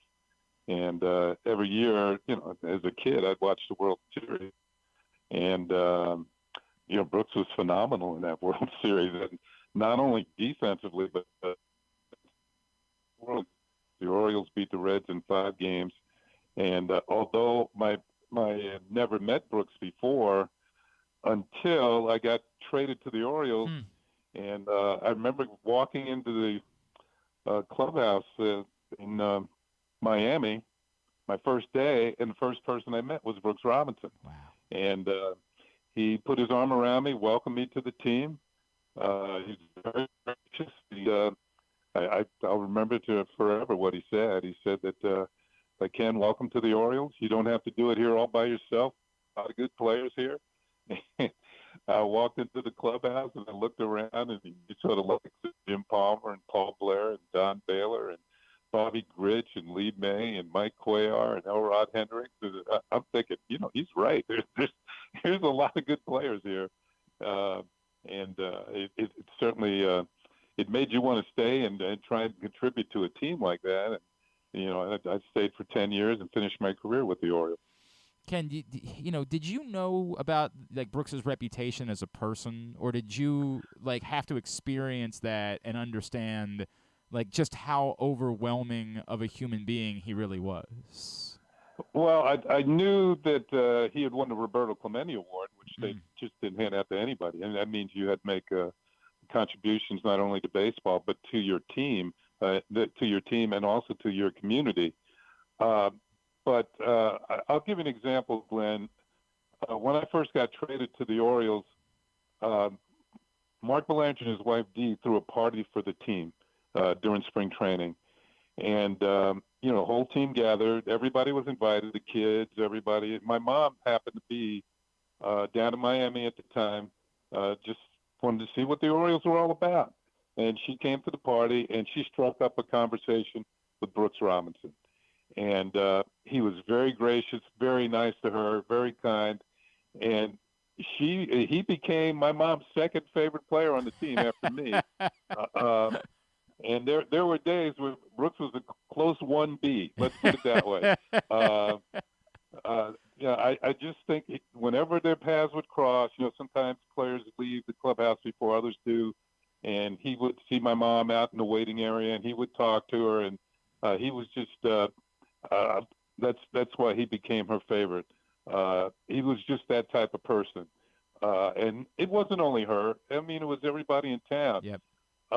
Years ago, I can remember going to a celebration of Brooks downtown, and I can't remember who the MC of the event was, but during the event, he asked people in the audience to stand up whose name was Brooks. And there must have been about 15 to 25 people stood up, men and women, who had been named after Brooks Robinson by their parents. And that's what Brooks meant to people in Baltimore and in the Maryland area, that these people were willing to name their kids after Brooks Robinson. And that gives you an example of what he meant to just the community around here. Ken Singleton is with us here on GCR. Ken, you were a beloved figure here in town, but you were also, as you mentioned, around so many talented players, and your career then spanned in the next generation, right, of great Orioles and Cal Ripken and Eddie Murray, and then of course, as a broadcaster, you've been around. You spent day to day with Derek Jeter, right, in New York. You've been around all of these figures. How do you compare the love affair? What you're alluding to is I cannot give it like appropriate context because I don't know how it compares to Stan Musial in St. Louis or other guys in other cities. But it is hard for me to fathom that there has been a love affair between an athlete and a city that could possibly rival what Brooks Robinson shared with the city of Baltimore. Yeah, that's why he's Mr. Oriole. I know that maybe the next generation of people who came around or fans that came around would say maybe Cal Ripken's Mr. Oriole, but even so, Brooks was first. And I just feel that you go around some of the cities, and you mentioned some of the players. Stan Musial in St. Louis, and maybe Pete Rose in Cincinnati, Roberto Clemente in Pittsburgh. You mentioned Jeter in New York. People gravitate towards not only players who are great players on the field, but seem to do very good things in the community. That's who fans really like. Really want to have their sons and daughters emulate when they're playing sports. And there was no one better than Brooks Robinson when it came to that. It's funny because everybody says you never saw him have a bad day. Like you just never saw an interaction that was anything other than congenial and warm and welcoming. And I wonder as a player, and I know he was at the tail end of his career, but did you ever get to see? Did you ever get to see him slam a bat and be any different than the Brooks Robinson that we all got to know? Well, everybody has their moments, but Brooks didn't have many of them. I'll tell you a funny story. We were playing in Detroit, and somebody had a foul pop up, and Brooks came over to make the play, and he made an error. He dropped it, and the whole stadium went silent, like they couldn't believe this had happened. So I was the leadoff hitter the next inning, and I came up to hit, and Bill Freehan was catching for the Tigers, veteran catcher. And I said to him, when's the last time you saw Brooks Robinson make an error? And he said, where were you? It happened 5 minutes ago. and it was just a funny situation that everybody in the stadium knew that they had seen something that, was like Haley's Comet. Something that's going to happen every 5,000 years or so. So I just, I was playing right field, and I'm standing out there. I'm thinking, something must have gone wrong. That just doesn't happen. And I'm not. It was pretty easy play, and the Brooks just dropped it. So stuff happens. Oh man, Kenny, can you speak to that? I'm 40, right? Like I did not get to witness Brooks Robinson, the baseball player. I got to know the man, right? And my father made me love Brooks Robinson before I really knew who Brooks Robinson was, right? Yeah. But I never got to witness the man play baseball live. And I just wonder if you could share with everyone, to your point, someone who watched him play and then ultimately became teammates with him, what was it like to watch Brooks Robinson play the game of baseball? Yeah, I had the vantage point of being at right field. When I first got to the Orioles, 3 Gold Glovers in the infield, led by Brooks. Mark Belanger was at shortstop and Bobby Grich was at second. When I got traded to the Orioles, I came along with Mike Torres, a pitcher. Mike Torres, his only year in Baltimore, won 20 games. And the reason why he won 20 is because of the infielders behind him. Right. Because Mike Torres led the league in walks. And every time there was a ground ball, they turned it into a double play, either Mark and Bobby over the Lee May or Brooks to Bobby over the Lee May. And it was very rare that a ball would get through the infield. Not only were these guys good fielders and sure-handed, they knew where to be instinctively before the pitch was even thrown. They saw the signs, they moved accordingly or would lean in one direction or the other, and they just made the plays one after the other. And I think Mark won 8 Gold Gloves. Of course, Brooksy won 16, and Bobby Grich won a number of them himself. They were so sure-handed. It was a pleasure playing behind these guys. Ground balls didn't get through very often. And like I said, they turned many a double play. And they took pride in what they did. All of them before games would take their ground balls, work on their double plays, to work on their timing. It was a great team to be on defensively. Ken, before I let you go, if I could you give context to what he meant throughout the sport? Obviously you continued to live here and you're such a part of this community. But, you worked in the biggest media market in the country and you played in the biggest media market and you've been throughout baseball in what you do. Can you speak to what Brooks meant to the game of baseball beyond just what we know of him as being the unofficial permanent governor of the state of Maryland? I will give you an example. Games for 25 years. Come to Baltimore, and on occasion, up to the booth just to say hello to me, and I would introduce him to the people I work with. All right, let's see if we can't. I don't want to miss this, right? I don't want to miss this because I feel like it's going to be a good story, and I apologize as we were losing Ken there for a second. We're going to see if we can't get him back because I'd love to hear this story before we wrap up with the great Ken Singleton this morning, and we still have more to do. It's funny, Ken was mentioning Bobby Grich. He's going to join us, and in just a couple of minutes, author Laura Lippman, who is an obsessed Brooks Robinson fan, and I look forward to that conversation a great deal. But I just don't, before we wrap up, I just want to try one more time to let Ken talk about this from his years as a broadcaster. Ken Singleton with us this morning here on GCR.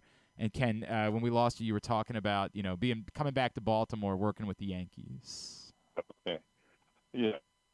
Yankees for 20 years, broadcasting Yankee games. And occasionally Brooks would come into the booth just to say hello to me, and I would introduce him to my broadcast partners, whether it's Michael Kay or John Flaherty was here with me quite a bit. and Meredith Morakovitz. And, after Brooks would leave the booth, they would say, man, what a nice person. I said, you don't know the half of it. Brooks is revered around here in the Maryland area, not only in Baltimore, but throughout the state. That Norman Rockwell painting that he did of Brooks, it's sort of an iconic painting of Brooks signing the baseball for the kid. And hopefully that shows up quite a bit in the next few days, because that kind of Brooks was. He was the kids, grown-ups, just everybody revered this man, and rightly so. To me, the moniker of Mr. Oriole is well-deserved for Brooks Robinson. There is no question about it. Ken Singleton, I always appreciate you. I wish this wasn't what we were talking about, but I'm so grateful to be able to share those memories with you, sir. Thank you for spending a few minutes with us this morning. Let's talk again real soon, all right? Yeah, well, the Orioles are in the playoffs. It's a good time. Talk about. It's a good time, my friend. It's a good time to be in Baltimore. Appreciate you, sir. Okay. Bye-bye. Thanks, Ken. Ken Singleton, of course, with us here on GCR as we continue throughout the morning to share memories of Brooks Robinson. You can pick up the print issue of Press Box right now at your neighborhood Royal Farms, any of the hundreds of locations throughout town where you find Press Box. Cover story from Bo Smolka, all about Lamar Jackson now in the contract era with the Baltimore Ravens. But go get this print issue of Press Box wherever it is that you find Press Box throughout town, including your area Royal Farm stores. You can also read all of it at PressBoxOnline.com, that print issue of Press Box. Yes, obviously, we haven't really talked much about the baseball game last night. In fairness, there's not a lot to say. Kyle Bradish was great. And sub-3 ERA, he's been brilliant. And he wasn't even at his best last night, and he still, did that. Of course, Gunnar Henderson hit the home run, 1-0, and as so many people pointed out, the fitting part of that is that Brooks Robinson holds the record for the most games in which he had the single RBI in a 1-0 game in baseball history. So that was pretty poignant and pretty fitting last night. The Orioles won 1-0 over the Nationals, and the magic number is down to 2 to clinch the AL East. I had the pleasure years ago of chatting with our next guest, who, of course, she's one of the great authors of this generation and certainly one of the great authors to ever come from our city. And what I did not know was how much Brooks Robinson meant to her. And she actually introduced me to the song and was singing it for me, the Grandpa's Dream, Brooks Robinson song that we started today's show with. She is the great Laura Lippman, and she is with us this morning here on GCR. Laura, it's Glenn. It's so good to catch up. I wish we weren't chatting about losing Brooks Robinson, but I'm thankful for you spending some time with us this morning. Yeah, it's really sad. I'm very much on the record as being someone who doesn't tend to react to celebrity passings. I'm usually of the mind of, well, that's sad, but I don't know the person and I don't want to interfere with their family's grieving. But the death of Brooks Robinson hit me really hard. My daughter heard me scream in the house when it came across Twitter when I was on, and she's like, "Oh my God!" I was like, she said, "I thought Dad had died." Wow, Laura, that is. Can you take me back? Why did you have such? And because I asked this question, and I wanted to have you because I feel like what you're saying, you're speaking on behalf of the city, and I understand what you mean about like celebrity deaths don't impact. But I said earlier, I feel like what we're reacting to is Brooks, but in a way, like part of the soul of our city is lost, right? Like we all came together for this love affair that we shared with this man. How did it come about for you that you had such an affinity for Brooks? My family moved to Baltimore in 1965. And so the first Orioles team of my life were the 60s Orioles. 66, they won in 4 straight. And I don't know how a kid wouldn't be a fan of a team like the Orioles that were my Orioles. And that's how I think of them. And it was just such an amazing team. And I grew up with them and, and I just stayed a fan. I'm a very superstitious fan.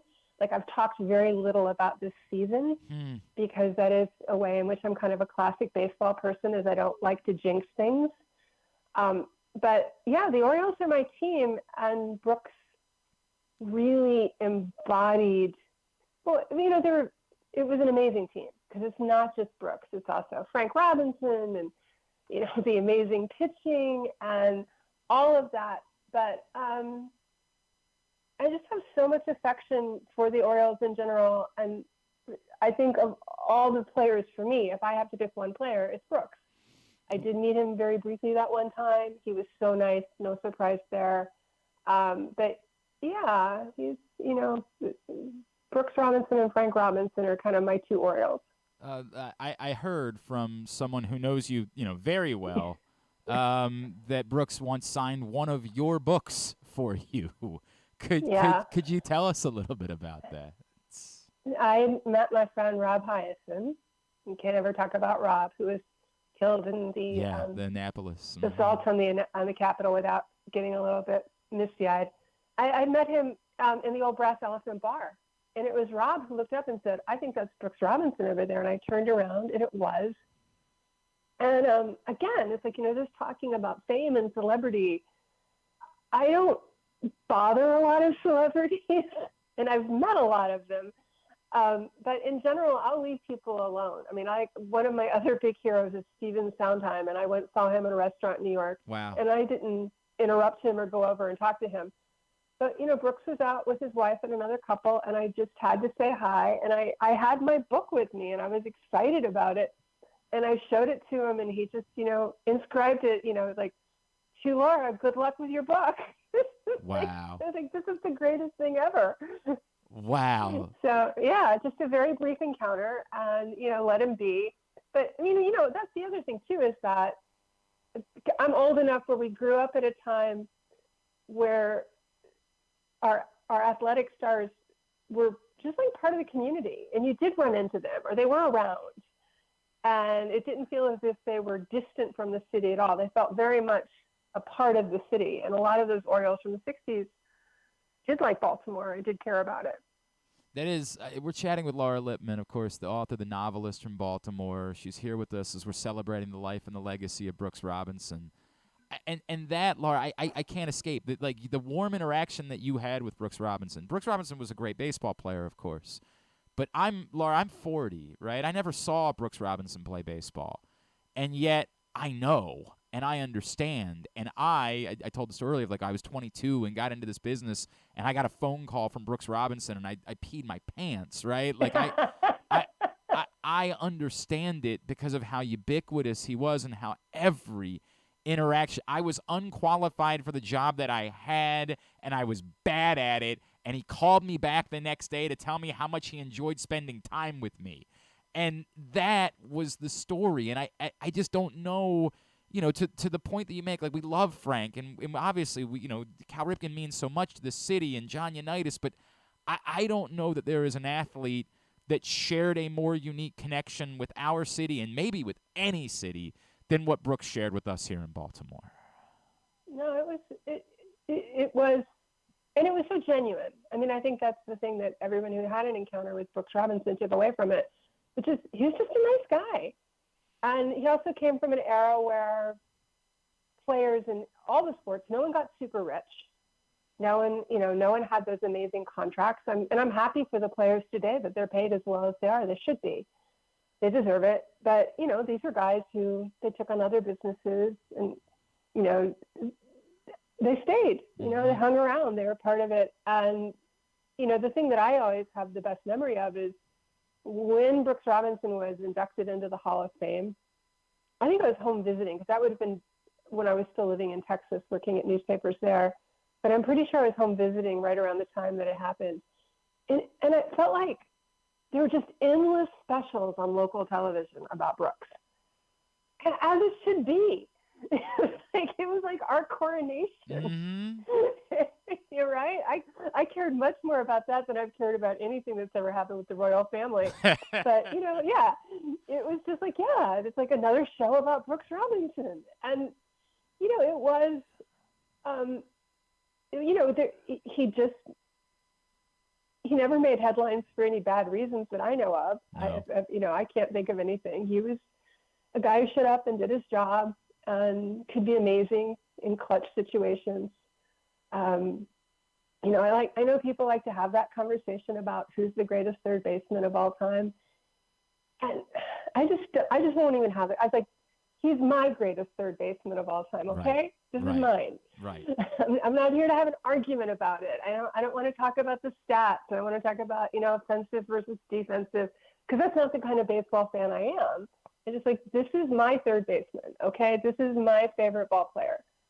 And that's how it's always going to be. I feel like you're reflecting so many the romanticism, because we all know that like having a good baseball team does not change like the problems within a city or within a community, right? Like it can't fix everything, but there's something that's romantic about it, and the reason why football's neat and it's great, and I'm not trying to take anything away from John Unitas or the Baltimore Ravens or anything like that, but it's part of your life every summer. You spend every night with these people, and they really become a part of who you are, and it creates such a romantic feeling. And what you're reflecting is all of those things that we love about baseball and about watching someone play. I talked earlier this year, and I'm not trying to compare Ramon Urias to Brooks Robinson, to be very clear, but just watching guys lay out and dive for balls and play hard, there is something so unbelievably romantic about it, and I feel like it dates us back to my father sitting me down and talking to me about what it was like to watch Brooks Robinson. I'll tell another story on myself about, it's great to be a fan for a really long time and to be with a team through thick and thin, and especially a team like the Orioles or, any team that's not in one of the really big major media markets. To me, that's true fandom. And so you stick with them, and they have some terrible years, and then you have what's happened with the Orioles over the last 2 seasons, which has been so delightful. And that's why you're a fan. I'm going to be fuzzy on the date. I know it would have been probably, I'm trying to think how old my stepson was. My stepson's 20. Okay. Let's say it was about 15 years ago, maybe a little bit longer. I was in New Orleans, and I was sitting there with my then husband David and my stepson Ethan, and he was wearing a Rafael Palmeiro shirt. And a man came up to us, and he's like, "You like the Orioles? You like Rafael Palmeiro?" And my stepson was like, "Yeah, I do." And the man was Ron Swoboda. Oh, wow. And it was like my Niagara Falls. It was like, I can't talk about 1969. I was like, and you from Baltimore. And he just kind of said, it was a long time ago. You should really be over this. I was like, I'll never be over it. I'll never be over it, Ron Swoboda. No one who lived through 1969 in Baltimore should ever be over it. Wow. Wow.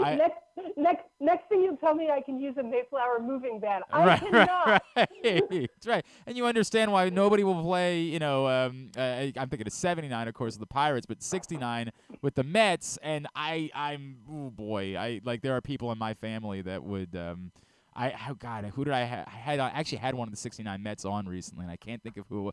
Oh, we had Davey Johnson, who, of course, ended up in Baltimore as manager, right? And you still can't. It's very difficult.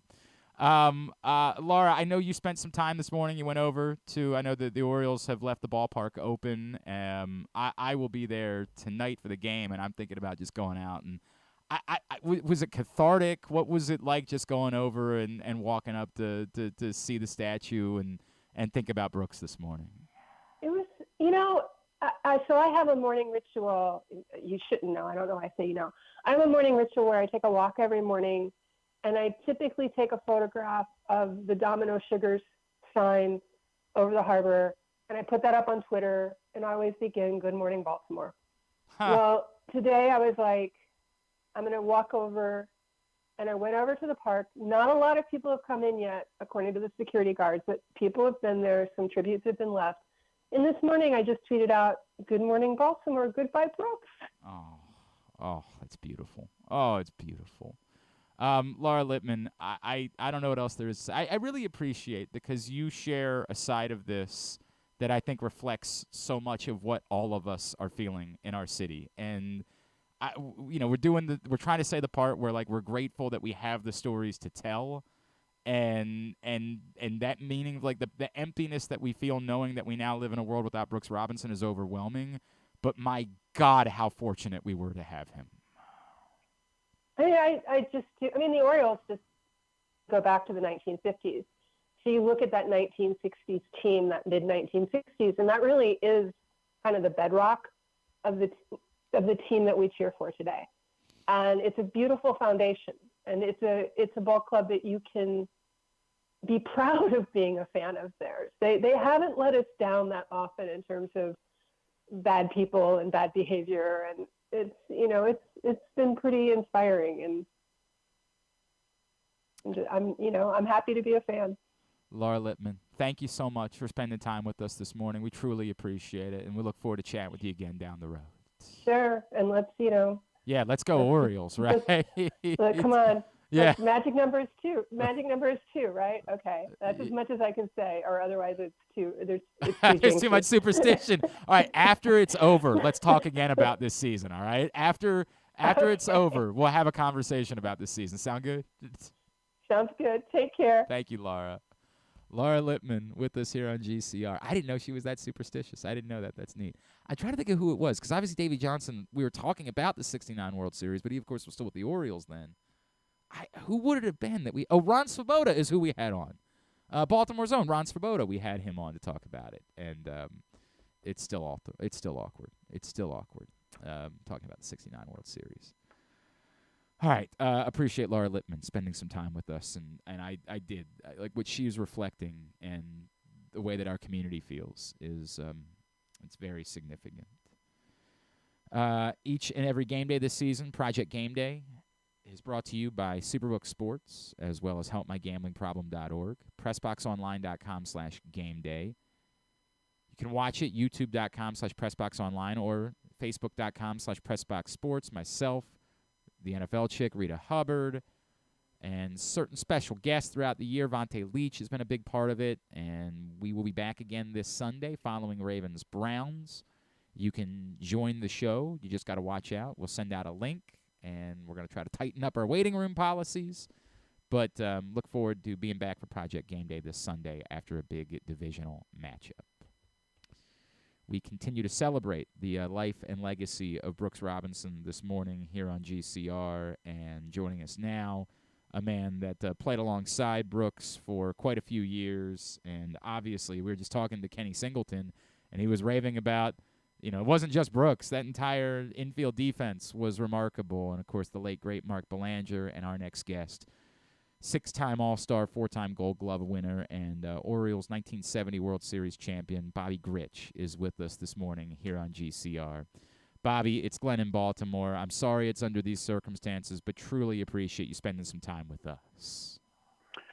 Yes, and I'm just flattered that you called, and certainly, a sad moment for everybody, the Robinson family, Connie and his boys and whatnot, and I'm sure everybody in Baltimore is just remembering the great Brooks Robinson and giving him all the accolades and the remembrances that he deserves for such an incredible career. And one of the few that stayed in one town his entire career, so he's pretty much like the favorite son of Baltimore, that's for sure, and rightfully so.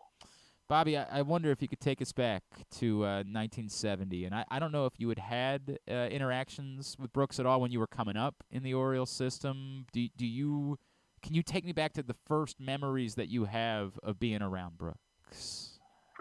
Well, I was a 20-year-old kid in '69, and I went to spring training for the first time, and I was in Miami. We played the old Miami Stadium.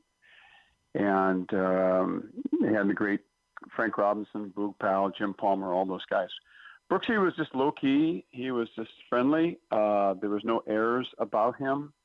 He made me feel welcome right away. He never played the big league card on anybody, as you say.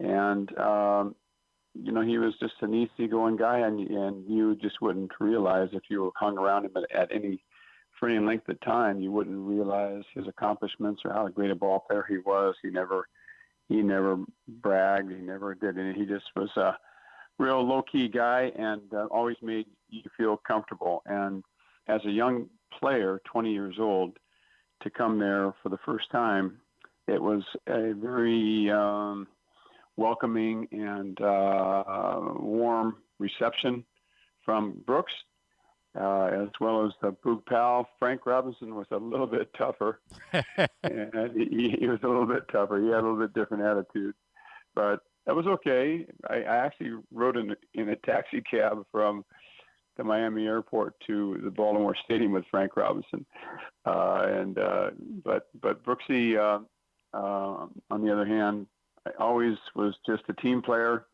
and always made young players feel welcome. I got to make sure I heard that. Did you say from the Miami airport to the Baltimore Stadium in a taxi?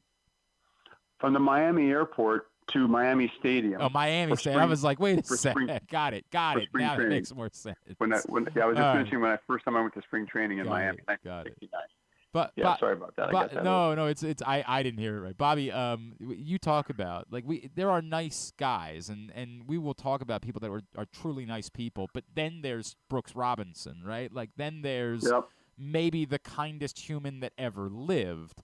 How quickly did you recognize, knowing what you knew about him as a baseball player already, but how quickly did you recognize? And was there a moment that stood out for you that made you say, oh, we're talking about a different kind of human when it comes to Brooks? Well, when I got there, I just was looking around and taking it all in. Brooks's kindness, his down-to-earth attitude, his, you wouldn't know that he was this great athlete if you ever spent any time around him at all. I mean, he's kind of a funny guy in that, his body was a little bit soft. Yeah. And he was a little bit round. He wasn't chiseled. That's an understatement. And he just, he was balding a little bit on the top of his forehead. He just wasn't a strong looking, grizzly athlete. It was like just the antithesis of it. So it's just so funny that he would be so talented. And I can tell you as a young player sitting in the dugout, especially at home when we were on the third base side, and I could look straight out and watch Brooks Robinson's every move.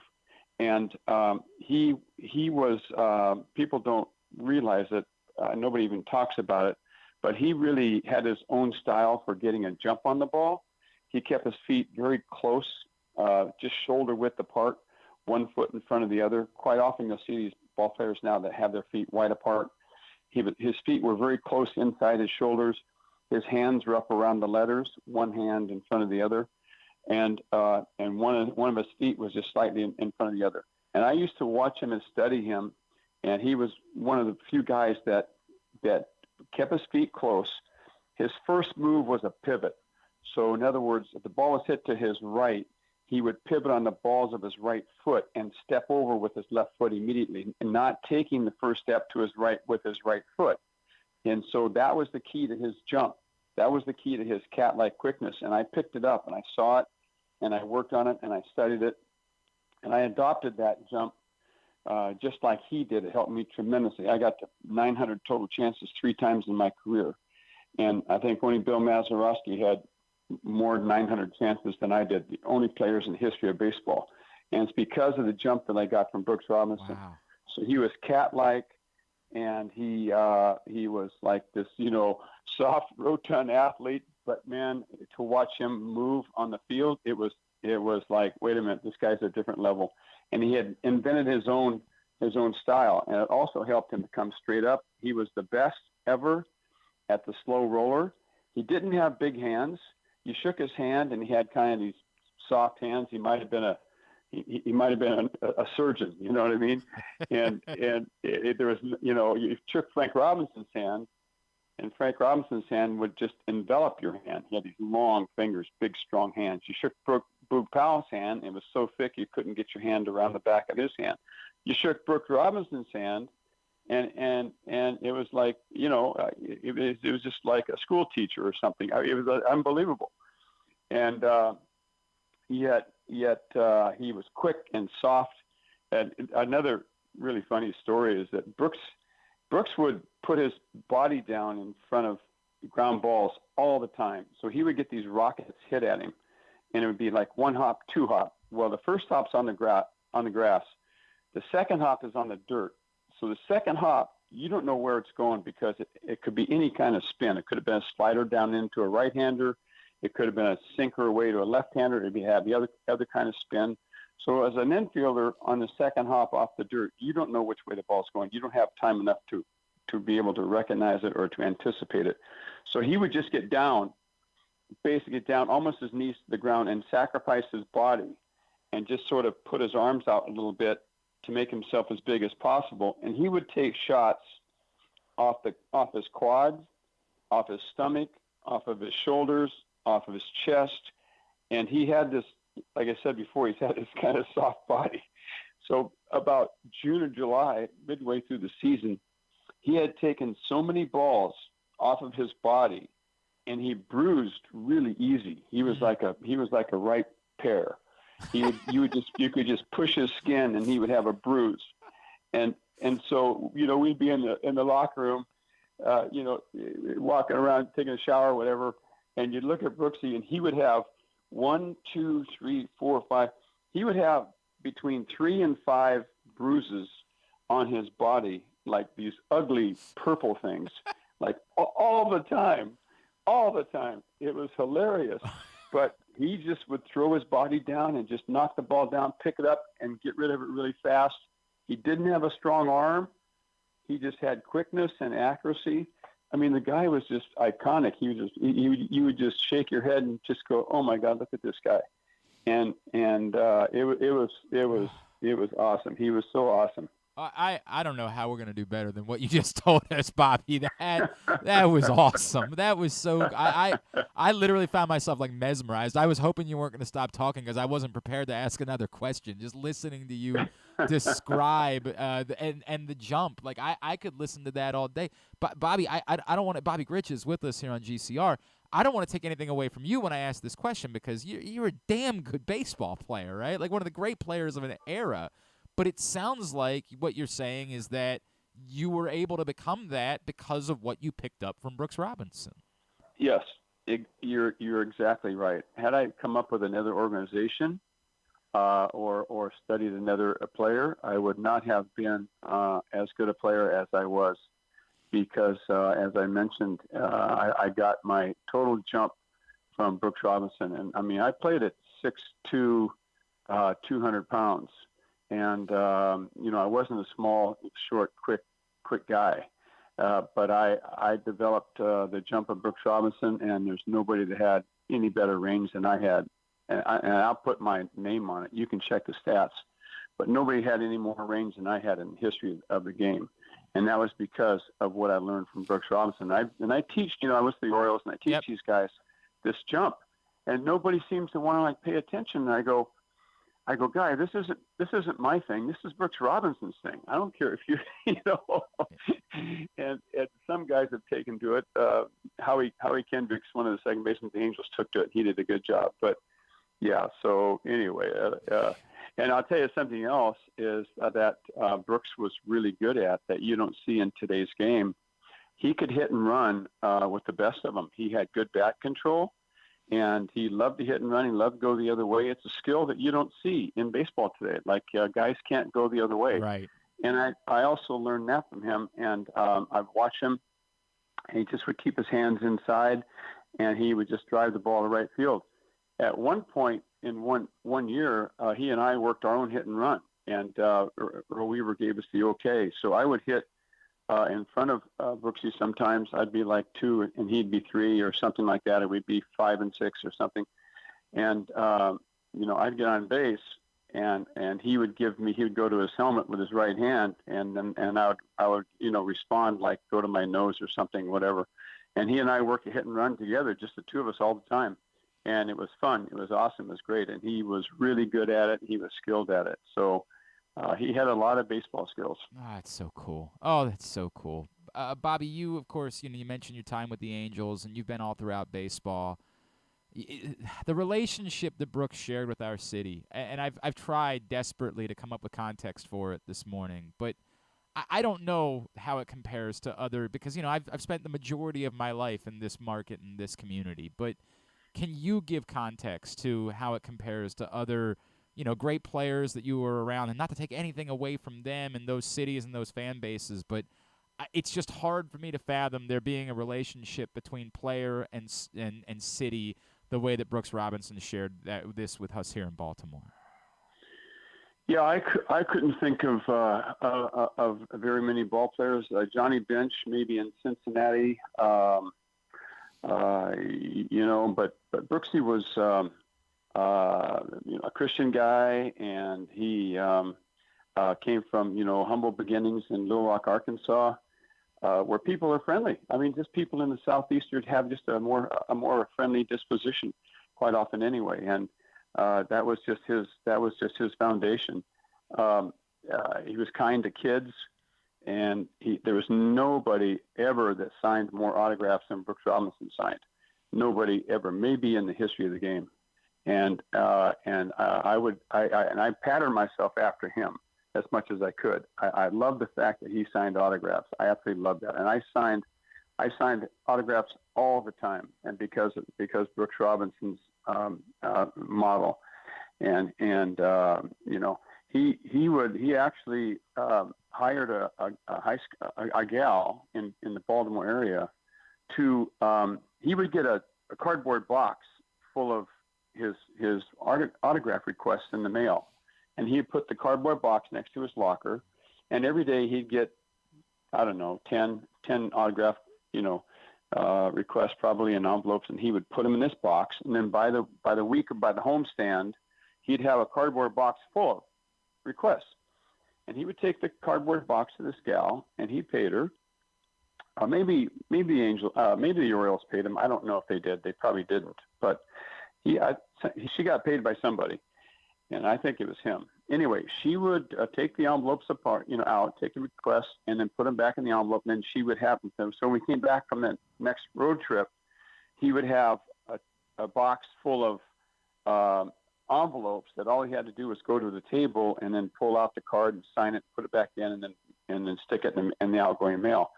And he did, over the next homestand, he would do the whole cardboard box full of autographs, and he would be filling one up while the autographs were coming in, and then he'd be signing in between our batting practice, and by the time we took infield, which would be about a 45 to 50 minute spell there. And that's what he did for 50 minutes every night. He signed probably, I don't know how many, but he did that for the 6 years I was there. So I've never seen anybody else do that. I've never seen any other player ever do that. And it was amazing. And so when I saw this, anytime a kid asked me to get an autograph, I would sign every autograph that I could. I think I turned down one kid in 6 years in Baltimore. Yeah. And it was because I was walking out to my car in a rainstorm, and not a rainstorm, but it was raining. I was trying to get in my car, and this kid was asking for a I go, dude, it's raining, and it's raining. Let me get in my car. So there was a writer. His name was Tannen. Do you remember Bill Tannen? Yeah, of course. Absolutely, yes. Well, so I signed as a free agent, and the whole town was upset because free agency. This is not a Brooks Robinson story. You know what? I'm not even going to tell it. Anyway, Bill Tannen. Well, okay, so I didn't sign one autograph in 6 years. I swear to goodness, I did not sign one autograph in 6 years in Baltimore. And Bill Tannen wrote during the winter how I pushed kids out of the way and wouldn't sign autographs for them. That's the kind of sports writing that is irresponsible and I just can't tell you how that oh my God. I don't blame you for being hurt by that. I don't blame you at all. I want to strangle that guy. Especially, trying to be a representative of what you learned from Brooks, right? Like that was the standard that was set in Baltimore. Was that this is what you did. And so when I came back, people booed me. He wrote this article just talking about what a greedy ball player. I mean, it was just the worst article ever. And I came back after 6 years of giving my heart and soul, blood and guts to that city, and the people booed me and came down to my dugout and looked down in and called me names, and just like I was astounded. I could not believe it. But I think that it had a lot to do with Bill Tannen's article. Oh. But was that his first name, Bill? I'm trying to remember. I double check because I thought that was what it was. I'm trying to find the answer for you, and we will. Anyway. When I find it, we'll message it to you. I promise. It's all right. Just a little side note. I understand, but what you're telling is that like it's special to me that like you said, hey, if this is what Brooks does, I've got to do it too, right? Like that's exactly. That's that's the point exactly. And I tried to uphold what Brooks, the standard that he set. I tried to uphold as best I could. That it's incredibly special. Bobby, if I could, the 1970 World Series, because Brooks didn't need that. Like his legend did not need to include a dominant performance in a World Series win. He would have been, an icon no matter what. But on top of everything else, he also happened to have one of the great World Series performances of all time, right? Like, can you take me through what it was like, being a part of that team and everything that he put in to the 1970 championship? Yeah, he was, that was such a special team and special band of brothers that it was a real close team. Everybody got along great. And, he was part of the glue that was the leadership of that team, along with Frank and Boog and Jim Palmer. But he just did everything right. And it was so crazy because the balls that he got like, I think maybe 4 or 5 really, really difficult plays.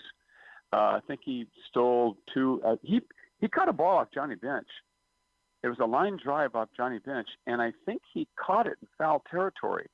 He was playing him to pull, and Johnny Bench roped one down the line right over the base and was curving into foul territory, and Brooks Robinson caught it in foul territory, a line drive. So that's what I'm talking about, his jump.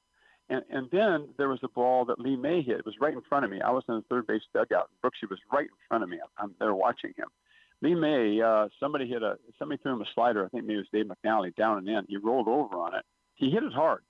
He roped it. It was a 2 or 3 hopper, and it was on AstroTurf, and so it's even faster. And the ball just went toot toot, and it was over the bag in fair territory. It bounced right about the line over the bag in foul territory. Brooksy was so quick, and about that jump, I'm telling you, he had taken 2 steps. By the time the ball took 2 hops, which is probably, I don't know what that is. It's probably 2/3 of a second. 1,001, 1,002, maybe a second and some change. And he had taken 2 steps and reached out, extended himself as far as you could reach out, backhanded the ball, pirouetted and pivoted on his left foot, and threw the ball over the top and bounced it on the AstroTurf to Boog Powell and beat Lee May by a half a step. It was the most phenomenal play I'd ever seen, and nobody had ever made a play like that. Nobody in baseball ever made a play like that with that pirouette. And since that time, I actually practiced that play, and I started doing it at second base. There was a ball that Doug Griffin hit up the middle, and I had been playing him a little bit up the middle. He hit a ball right over the bag at second base, just inside my side on second base, and I reached out with my left hand. I caught the ball, and I did that step that I saw Brooks do in the World Series, and I pivoted on my left foot and threw over the top and got him at first base. I did that about 4, 5, or 6 times in my career because of Brooks Robinson's play, and I saw the way he pivoted and pirouetted on with all in one motion. You have to catch the ball. And then you plant your left foot and you spin and not even take a step. All you do is spin and you got to throw the ball back over your head to get anything on the throw. So he set the standard for that play, and it was like nobody else ever made that play, and he was just so athletic. And then anyway, So he just had. Then he had another line drive to his left, and then he had a slow roller. He made a perfect play on. So the fact that he made every single one of those plays, but what was like, I mean, it was almost like, the powers from above. Right. Somebody was going to showcase him. The big guy in the sky was going to showcase Brooks Robinson, and he was going to give him these 5 opportunities to show his incredible defensive talents, all within a period of 5 games. And he made every single one of them. And then on top of that, he hit doubles and home runs, and single. I think he hit 457. I think it was, whatever it was, something like that, almost 500. So that was like the icing on the carrot cake, man. That was to his career, and it was so awesome to have him have that chance to showcase his talents and have it all be so condensed in a 5-game showcase that the whole world, or at least the country, could see who he was and what he had been doing and what he did for 16 years. And it was awesome. It was so cool. This is so cool. You have given me goosebumps this morning, Bobby Grich, and I'm not kidding. I could listen to you talk about what you learned from Brooks Robinson for hours, and it is powerful. Bobby, I'm so grateful. I'm so sad that this is what we're talking about, obviously, but I'm so grateful to spend this time with you and hear you tell these stories. This is overwhelming, what you have shared with us this morning, my friend. Yeah, I'm getting a little choked up. I understand. And I am. You have moved me, and I've got tears in the corner of my eyes that I'm hoping nobody can see on the video right now, because this has been incredibly powerful. It was quite an era. But my condolences, of course, to the Robinson boys. Yeah, of course. Bobby Grich, thank you. I can't say that enough. Thank you. This is as special a conversation as I've ever had. I'm so appreciative of you spending time with us this morning.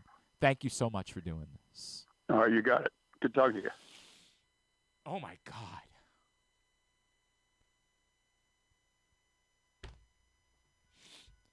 What in the world do you say about that?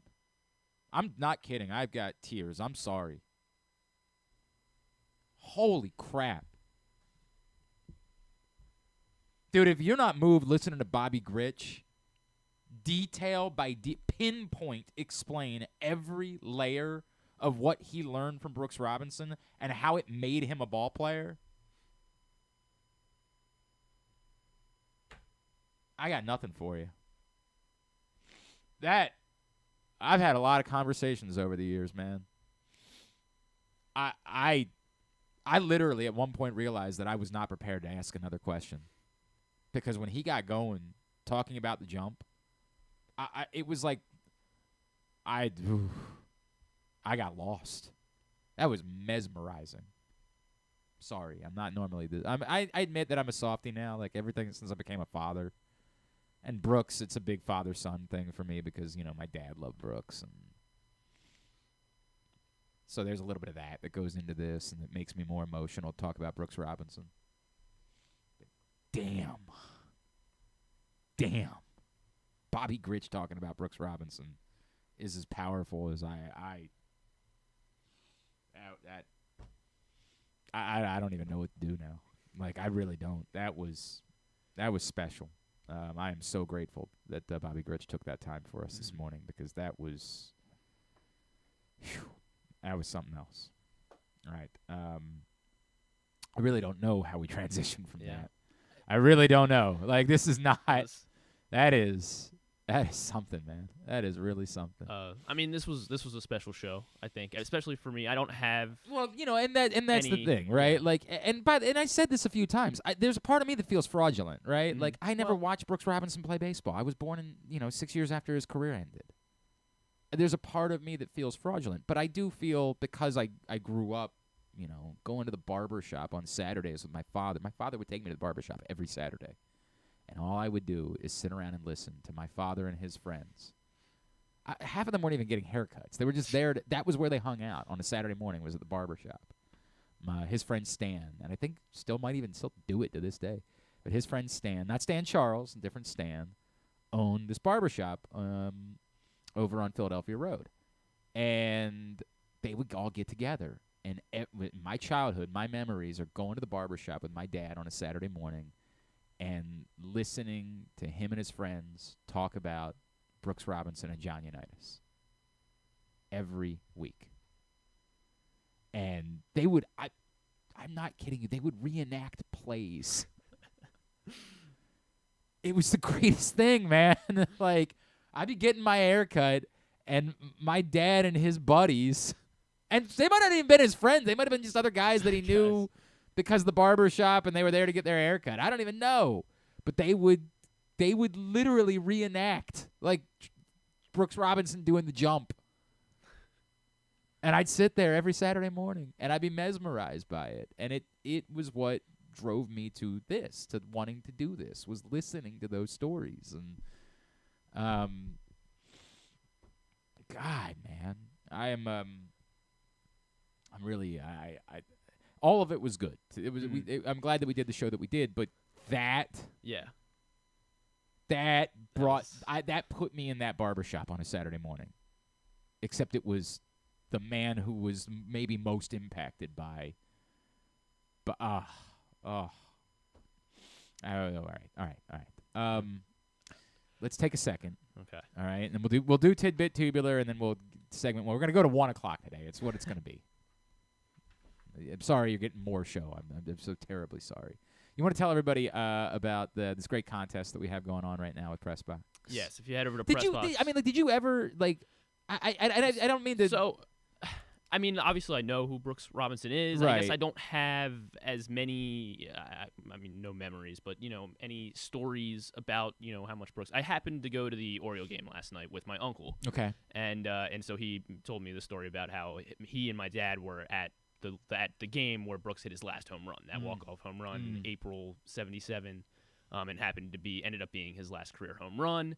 And just how, and he still remembered, my uncle still remembered almost every detail of that game. Like, there was 4,500 people at the game, and this was the 9th inning, and at this point there were maybe 2,000 people left. And you look at the highlight, because he made me pull up the highlight of the game, and there's no one there's literally 2 people in the bleachers when he hits the home run.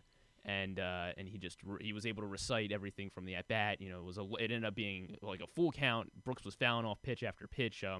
Frank Robinson was the manager at that point of the Cleveland Indians. Okay, yeah. They're playing Cleveland that night, and he remembered after the game. Brooks got interviewed, and Brooks was talking to the media, and he was like, I knew when Frank saw me coming up, he knew it was a tailor-made double play. Because it was a runner on first, or it was runner first and second, something like that. And Brooks just kept battling in this at-bat against, I forget who the closer was. We found an article about the game. Okay. It was whoever the closer was for Cleveland was really, really good. One of the best relievers, I guess. Right, specialists, not yet. Yeah. And Brooks just kept battling, and they were chanting. The 2,000 people that were there were chanting, "Let's go, Brooks! Let's go, Brooks!" Oh man, that's and cool. Eventually, he hits a walk-off home run, and my dad and my uncle were there. My dad was 11 years old. I'm trying to. So I've got from Saber actually posted something I think about that might it. have been, That's probably what you found, that is. right? When you were talking about it. Hang on a second. I am trying to find out who it would have been. April 1977, I think. Yeah. Oh no, it was 77. You're saying what date? What day the game was? I don't know. It's after the game. Robinson said Frank probably looked up and said, "Here comes old Brooksy. It's a tailor-made double play." Oh, by the way, Bill Tanton was the name of the sports writer that Bobby Grich was trying to think of. Bill Tanton was his name. That's a great story. That's a great story. It's neat that your dad and your uncle were there. Yeah. That's really neat. The autograph poster that I have, framed in the I was telling earlier, the one piece of memorabilia that's hanging. Amari Stoudemire gave me an autograph jersey once when I was in Phoenix. I couldn't tell you where it was. I don't do the autograph thing. It's never been my thing. Like I don't do. Possessions are not a thing for me. I don't know how to explain it. It's just not my thing. Right? And I'll probably regret that at a certain part in my life. Like I see, before he passed away, Ted Patterson was like sharing with me like all of these possession. I'm like, wow, that's amazing. Like, that's so incredible. Then I'm like, I could have done all of that. Like, I had access, but I just never, like, possessions don't mean anything to me. The stories behind them are like, I don't wear these shoes that Tyus Bowser gave me, but they mean something to me because it was really neat that he like wanted to do that. Like, it was a really neat thing for me. So they mean something to me, but I don't wear them any other time than when I'm with Tyus Bowser. Like, that's it. But this thing was from my dad and my uncle went to this Lions Club meeting because they found out Brooks Robinson was going to be there. And, like, it makes the story all that more meaningful to me that, like, my father and my uncle, like, those two idiots went out and they were like, well, we got to be there. We got to, like, we have to. And so it's the one thing. I keep it on. It's the only thing in my house, the memorabilia-wise, that I have on display. And I guess to the point of, me not knowing as much as I should about Brooks Robinson, but, I asked my uncle, I was like, did you ever meet him? And he was like, oh, obviously. Okay, yeah, and it's the thing that I was saying, like, I was joking about it last night. Everyone immediately had a picture they could put. And I said something on Facebook. I'm like, the truth be told, I actually don't have nearly as many pictures as the number of interactions that I've had with Brooks Robinson, because it's another part of being the job is that you don't always go out of your way to take pictures. And for as many negative things as I'll say about my time at my old employer, there happened to be a day where Luke Jones and I did an event where they were dedicating, after they had put a baseball field at the old Memorial Stadium site, they were dedicating the youth baseball field, and they did a public ceremony, and Luke and I went over and spent some time with Cal and with Brooks that day, and Brady, and I'm trying to think there was somebody else who was there that day. I can't remember who it was. But it just so happens to be, I don't know that we took pictures with anybody else, but I think Nestor had suggested that we should, the three of us, Brooks, Luke, and I take a picture together. And I'm very appreciative of that, right? Because I was the only, there might be another one somewhere. I'm sure there are others somewhere, but I couldn't, it's the only one I could find last night when I was looking for a picture. And I'm not even the type that likes doing the picture bit when someone passes away, but it was almost reflecting exactly what Laura Lippman was saying, and exactly, we all had pictures with Brooks, every single one of us. The joke was that, like, he ruined memorabilia because you couldn't sell a Brooks Robinson autograph. Everyone had a personalized Brooks Robinson autograph.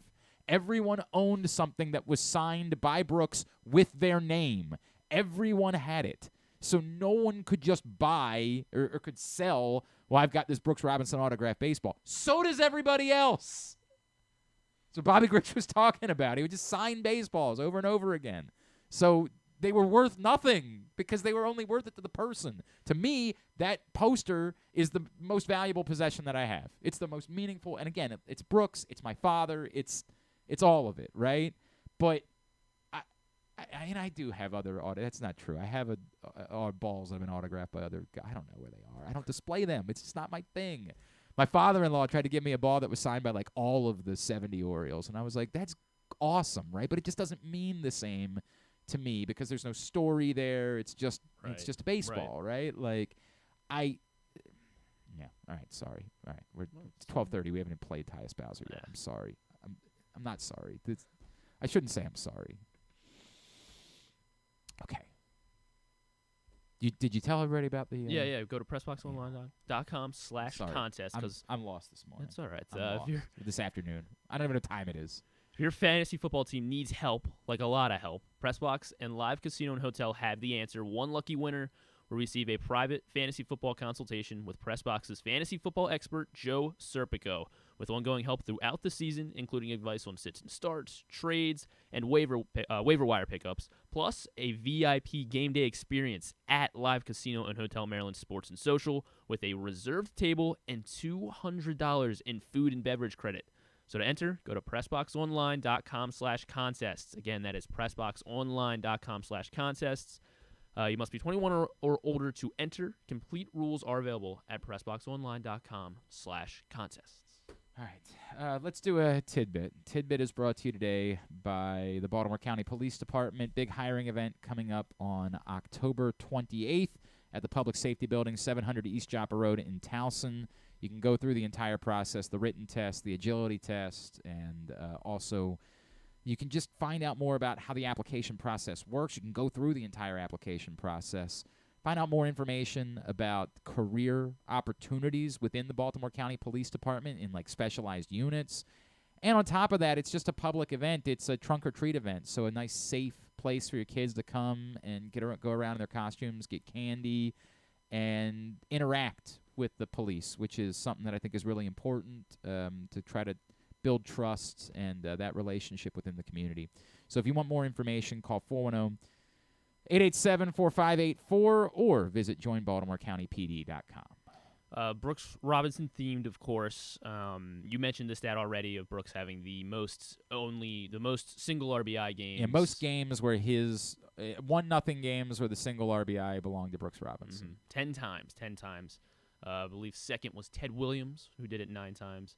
And yeah, most all time. And of course, the Orioles do win a 1-0 game last night. Brooks, I mean, we can go a couple different ways. I think we did the Gold Glove one kind of recently.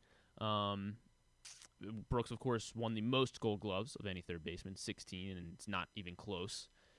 He also he was the third baseman to ever win the league MVP award. 19 third basemen have done it ever, and 3 of them have won the MVP. 3 third basemen have won the MVP multiple times. I'm going to try to name those 3 that have won the MVP. I'm going to guess Mike Schmidt. Yes. Mike Schmidt has won it 3 times, the most by any third baseman. And so, hang on, the others won it 2 times? Yes, the other 2 won it twice. I don't think... Oh, man, this is actually... And hang on a second. Okay. Let me think this through for a second. Because I don't want it to end up being like a trick question. Because the one guy, one of them, didn't play third base a lot, but he did play it like enough that he played a lot of third base. I'm not sure. We don't really think of him as a third baseman. Okay. Is what I should say. And he's a more recent player. Actually, they're both pretty. Oh, Alex Rodriguez. Alex Rodriguez is one of them. Yes. Yeah. And then the other one is also more recent. Yes, and he, in fact, still active.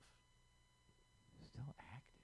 It's not Arenado. But again, not Arenado. And again, you're not going to think of him as a third baseman. Not going to think of him as a third baseman. Miguel Cabrera. Miguel yes. Cabrera, who did start as a third baseman. That is true. 2012 and 2013 or 11. No, it was 11. I think it was 11 and 12. Yeah, that's good. That's good. And then there were 10 third basemen in Major League Baseball history to win the World Series MVP. Brooks Robinson was the first to do so in 1970.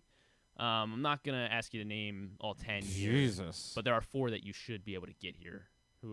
Which 4 third baseman?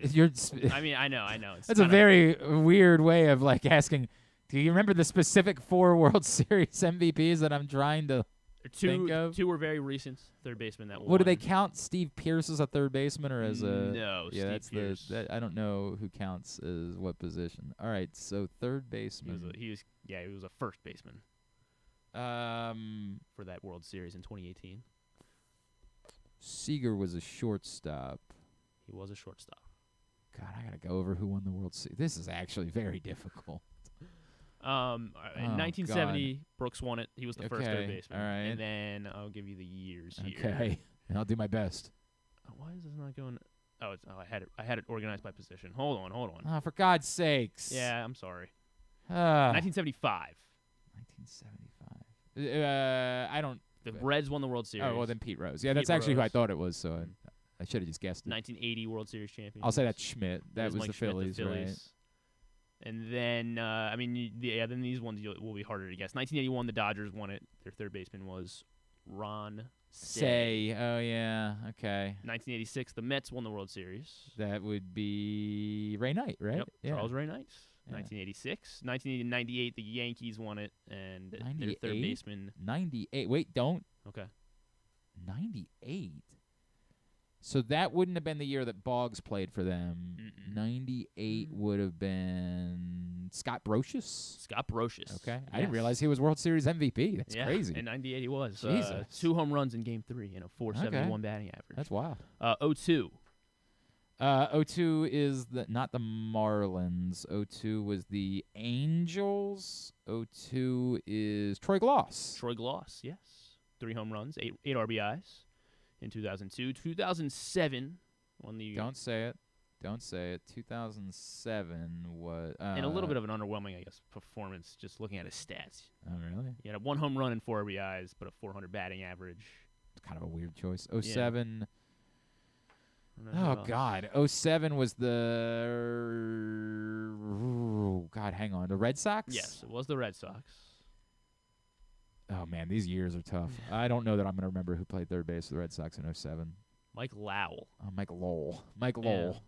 Yeah, Mike Lowell. Yes, Mike Lowell. Right. And the final two, actually, I skipped over 1993 because he Hang on. played like 93. 3 different positions in the Is the series. Blue Jays? No, the Wait. the Twins. In 93? 93 was the Twins, wasn't it? I'm pretty sure 93 was the Blue Jays, dog. He was. Oh yeah, he was a Blue Jay. Sorry, I was thinking of. He played for the Twins. Ed Sprague? No, I don't know. Who was it? it was Paul Molitor. Paul Molitor played third base? He played first base, DH, and third base. Oh, apparently. okay. If Yeah. you say so. He had 12 hits, batted 500. All right. In the 93 World Series. And then in it was 2011 and 12, third baseman. Well, one of them was David Freese, right? Was with St. Louis. David Freese in 2011. And then 2012. This guy for the San Francisco Giants hit 3 home runs in Game 1. Oh, Pablo Sandoval, right? Pablo Sandoval was the World Series MVP in 2012. Oh, man. All right. Very good. Tubular is brought to you by Superbook. Use the code GlennClark23 when you sign up at Superbook.com or download the Superbook app, and you will get a same-day first bet match up to $250, win or lose.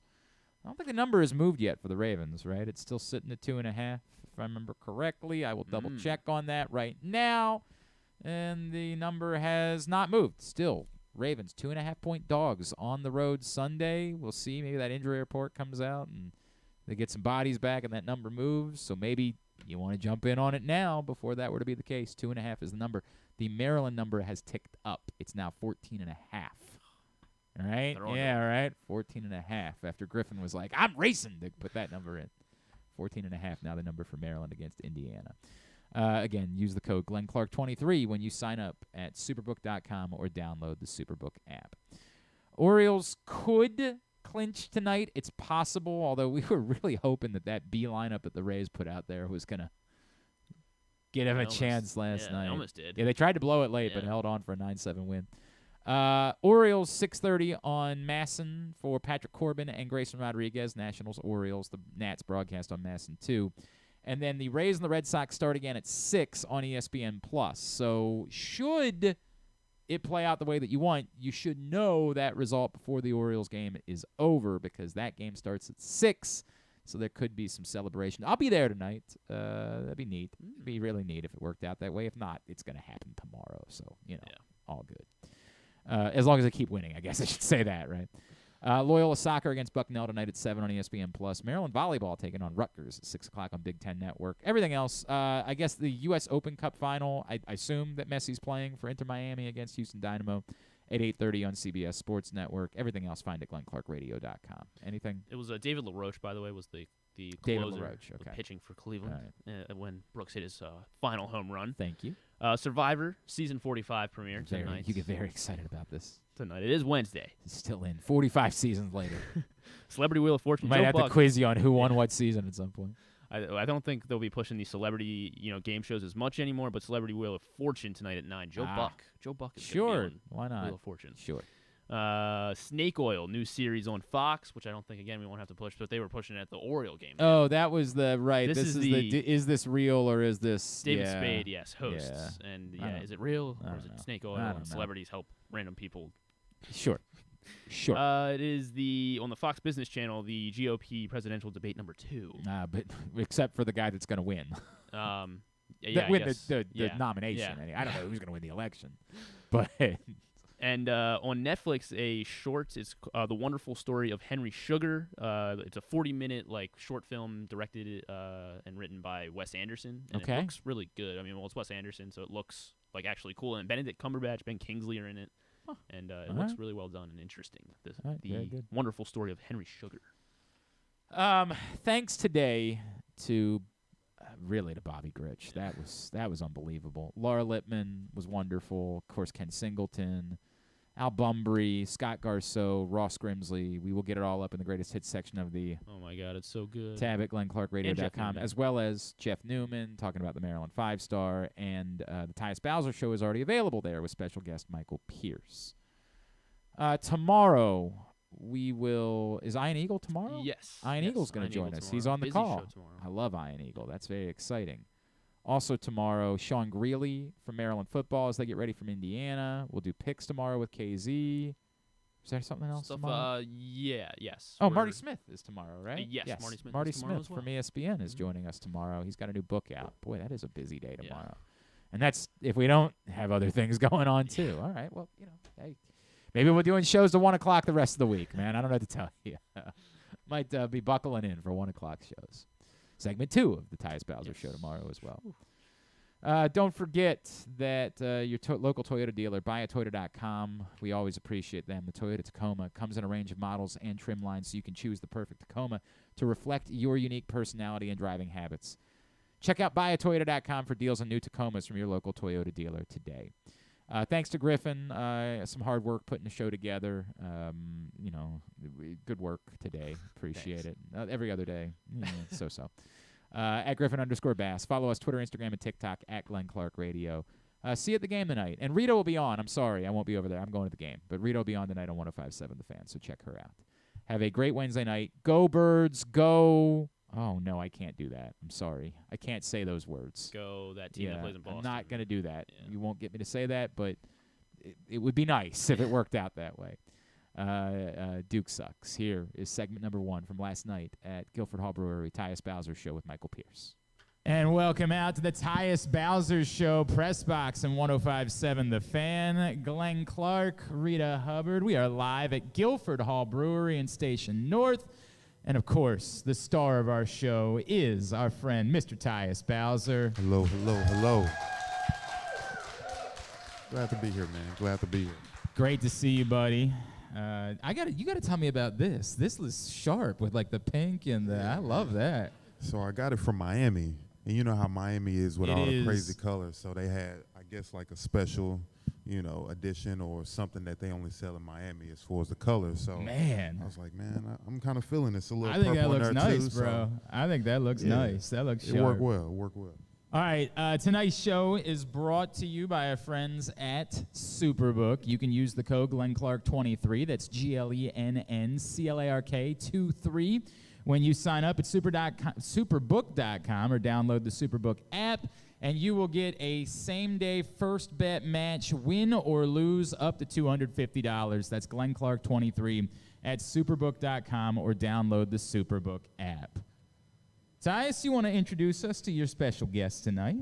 Yeah, man. This is one of my favorite guys on the team, a guy that I definitely respect a ton. We've been through the ins and outs. We've had, the moments to kind of just get to know each other. And, this is like a brother to me. And, he holds our defensive line down, probably the strongest, most athletic big man that I've probably ever seen. We're going to talk about that. Michael Pierce. Yeah.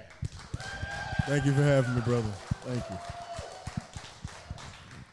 Before we start, we got to ask you, Michael, what's it like being back here? I mean, obviously, last year was your first year back, but you were injured. So now you're back. What's it like being back in Baltimore after a couple of years being removed?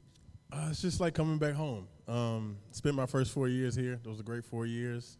Got to play with some amazing people like Tyus, like Terrell Suggs, like Brandon. Just being looked up to as a leader now in year 8 versus, my first 4 is different. But it's a challenge that I'm growing into. Like I said, I had Calais Celine on last year. And now it's up to me. Guys like Tyus, obviously. We got some good young guys. But, it's just like coming home. And for me, that's been a big blessing. See, Rita, I was convinced that Tyus wanted to bring out Mike this week because last week when Rashad was here, he called him Uncle Clean. So I thought that maybe he was just looking for somebody that was older than him this week so he didn't have to deal with that's it definitely not anymore. That's not I it. thought that might have been what happened. That's not the case. No, that's you not sure? the case. I'm very sure. Some balancing of the age groups here. Nah, man, nah. Because I feel like we're kind of closer to like the millennials, you know. Yeah, man. Rashad is Gen Z for sure, right? Definitely Gen Z. Definitely. But, you know, we got a few vets still, so I'm gonna try to bring him out. But he's definitely one of them. Absolutely. All right. Well, let's not pussyfoot around it. I mean, what is up with that weather, right? Like, it's terrible. Terrible. Gosh. Where's it coming from, honestly? It's awful. Where's it coming from? I have no idea. I thought it was just a tropical storm for a couple of days. It won't go away. Yeah, man. I'm not liking none of this at all. You know, I need that, 79, clear skies. I need that back. I thought we came to an agreement. Like, I thought we, in the contract we did for year 3, I thought we put in the deal that you guys are going to win on the Sunday before shows. Like, I thought that was... And we started off good, too. We started off great. Good. We started off great, man. But, it's the NFL. You got to understand that, you could play, you can have the best players, you could be a great team, and, you can always find, you can always come up short. And, unfortunately, that was the case for us. And, it sucks because, as a team, I felt like we played hard, especially as a defense. We did the best that we could. Dealing with the situation that came up, but overall as a team, man, we had the opportunity to win, but we just came up short. It's what it is. Yeah. These things happen. We know it. I wonder if you're capable, and I don't know what the conversation's been like these last couple of days, because Mike, we talked to Tyus a lot about like how he processes, how he handles going through losing. You're pretty deep in your career. I imagine it probably doesn't impact you the same way today that it did when you were like 20, but were you guys able to take a big picture? Like, hey man, we were without 10 guys for this game, 10 starters, and it still took like a miracle for it to go the wrong way. Is it easier to process when you can come up with those circumstances, or do you find yourself saying like, nah, man, those are excuses. We're not doing that. I would say no. Like I said, we always say next man up. That's what we wholeheartedly believe. But also, you got to think, just like we have injuries, those guys have injuries. Anthony Richardson was not on the football field. Their center, Ryan Kelly, was not on the football field. So, like I said, each and every team could use injuries as an excuse from different week to week. But like I said, if we want to be where we want to be at the end of the season, you got to capitalize on those opportunities. And unfortunately, we didn't on Sunday. But like I said, we missing Marlon and all those different guys, you can always use that as an excuse. But at the end of the day, they don't look at who was missing when you played them, just the final record. So, when you see how the game obviously played out and it's a loss, how are you able to just say, hey, on to Cleveland? Or is it, sometimes in the way that you lose, you just feel like it lingers? Like, are you able to just compartmentalize it and just say, hey, it's not, it's a marathon, it's not a quick race, or does sometimes? Or do we need to just stay away from you you for like 48 hours? Right. You want me to answer that? Yeah. Okay, cool. So I think being, 8 years in the league, you definitely have those times where you kind of let things linger, but that's when those losing streaks really happen. So I think Coach Harbs does a great job of recapping everything on days like today. You get that Monday off. You get to kind of lick your wounds, watch your film, see what you could have did better, and then, we come in and, they start to pick out different things that each guy has to improve on. So if you let those things linger, you can end up in a 2 or 3 game losing streak in a heartbeat, especially with, how Cleveland is playing on defense, how they're starting to come together on offense. You don't want to have those feelings or those regrets go on to the next week. Do you remember, Tyus, I'll start with you because I don't think we talked. Do you remember if there was like one moment in your life that changed how you handled like losing a football game? That at an age you were like, man, I didn't handle it well, but after this one, for some reason, I like realized it's not the end of the world, as Mike talked about. Like, you got to be moving on. Do you remember if there was a moment that changed the way that you had that perspective? I think there was a lot of games that, that moment happened, especially being a young guy. You're just so used to winning, so used to, being around good teams where, you finish, you find ways to win, and, the unfortunate happens. And, it was definitely a process, but I'm trying to think of the certain game, but I just know for sure I had to understand that, you have to figure it out, understand what went wrong, and you really just have to move on, you know, and that's just how the league go because, you know, next week they don't care, you know, whether you play good or bad, like they just know that they're going to have to line up in front of you that next week and you got to be ready. So I can't really just think of a certain game, but I know that I've had, you know, my moments where I maybe missed, you know, a sack or an interception or whatever the case may be to where, you know, it was just in my mind the whole time. Yeah, right. Yeah. You can't stop thinking about that. Exactly. Yeah, I get that. Yeah, I get that. But you know, and those neither can opportunities- we actually hold it. Man, we're still weeks later. Rita's like, I can't believe he dropped that pick. I'm so mad at him. Yeah, you know, I'm it's so still mad there, at him. but It was you know, right there. you got to continue to move on. So that's just how it's got to be. It is the Tyus Bowser Show with Michael Pierce, Press Box 105.7 The Fan. If you or a loved one has a gambling problem, you can get free confidential services by calling 1-800-GAMBLER or visiting helpmygamblingproblem.org. So we talked about how you guys have been around for a little bit, right? Like, Mike, you came in 16 and Tyus in 17. Tyus, I'll start with you. I wonder if you could talk about, like, because you guys are at this point, I know Mike, you know, had a little departure there for a minute, but as tenured as just about anybody here not named Justin Tucker, right? Like, how has your relationship, like, grown over the years, and what have you seen in Mike and how he went from undrafted, had to prove everything, nobody knew who he was, to now is, you know, we talked about, become one of the true veteran, like, stalwarts of this defense? Yeah, I mean, I can just go back to my first year and just the coaches kind of just talking about his story, and especially, you know, during preseason when, you know, guys is fighting for a job spot, and they always bring up his story and how he used that last game to, you know, decide his destiny. And, you know, just that right there was an influence for me to just, you know, take advantage of every moment, because you just never know when that opportunity comes. And, you know, I just try to inspire these young guys as well, you know, during training camp, just speaking to the young ones just to let them know that, man, every time you're on that field, each snap matters. And Coach kind of pointed that out, too, as far as when it come to games, that you just never know when that one play can decide whether you win or lose that week. And from there, it's like, man, this between you having a job and changing your life and being able to provide for your family, represent your city, or just fighting to, you know, try to get on the roster spot or make the team, whatever the case may be. So just for him, just hearing this story and just seeing how hard he works, just seeing the type of guy he is, the leader he is, you know, it helps me because he's sort of a quiet guy just like me. You know, he's very to himself, but one thing he's going to do is work. One thing he's going to do is be a leader. He's going to, you know, express himself whenever he needs to, whenever he wants to. And from there, man, you know, you gotta have guys like that. And, you know, I have a ton of respect for this guy, man. And, you know, each and every day, you know, it's a blessing being able to work beside him. It's cool, man. That's very nice. It's beautiful, things to right? say. That's beautiful. Would you Thank you like very to- much, man. Yeah. Would you know, like I got to you. return the favor? Would you you like to wanna- say something else? Yeah, of course. So I really hope Mike just says, like, yeah, Tyus is cool. No. So interestingly enough, as we were driving down here, I told my wife, I said, I never thought Tyus would have this radio show or just a radio show. So did everyone else in his So life. did everyone And else. Tyus included, by the way. Yeah, me as well. I think my first, so your first four, I was there for 3 of them. The first 2 years, I didn't hear him talk much at all, like at all. And just to see how he's grown, to see how he's become, you know, a mainstay here. So when he got here, Terrell Suggs was still here, Judon was still here, Z was still here, which we about to play him on Sunday. So, you know, having to fight his way into the guy that they drafted him to be.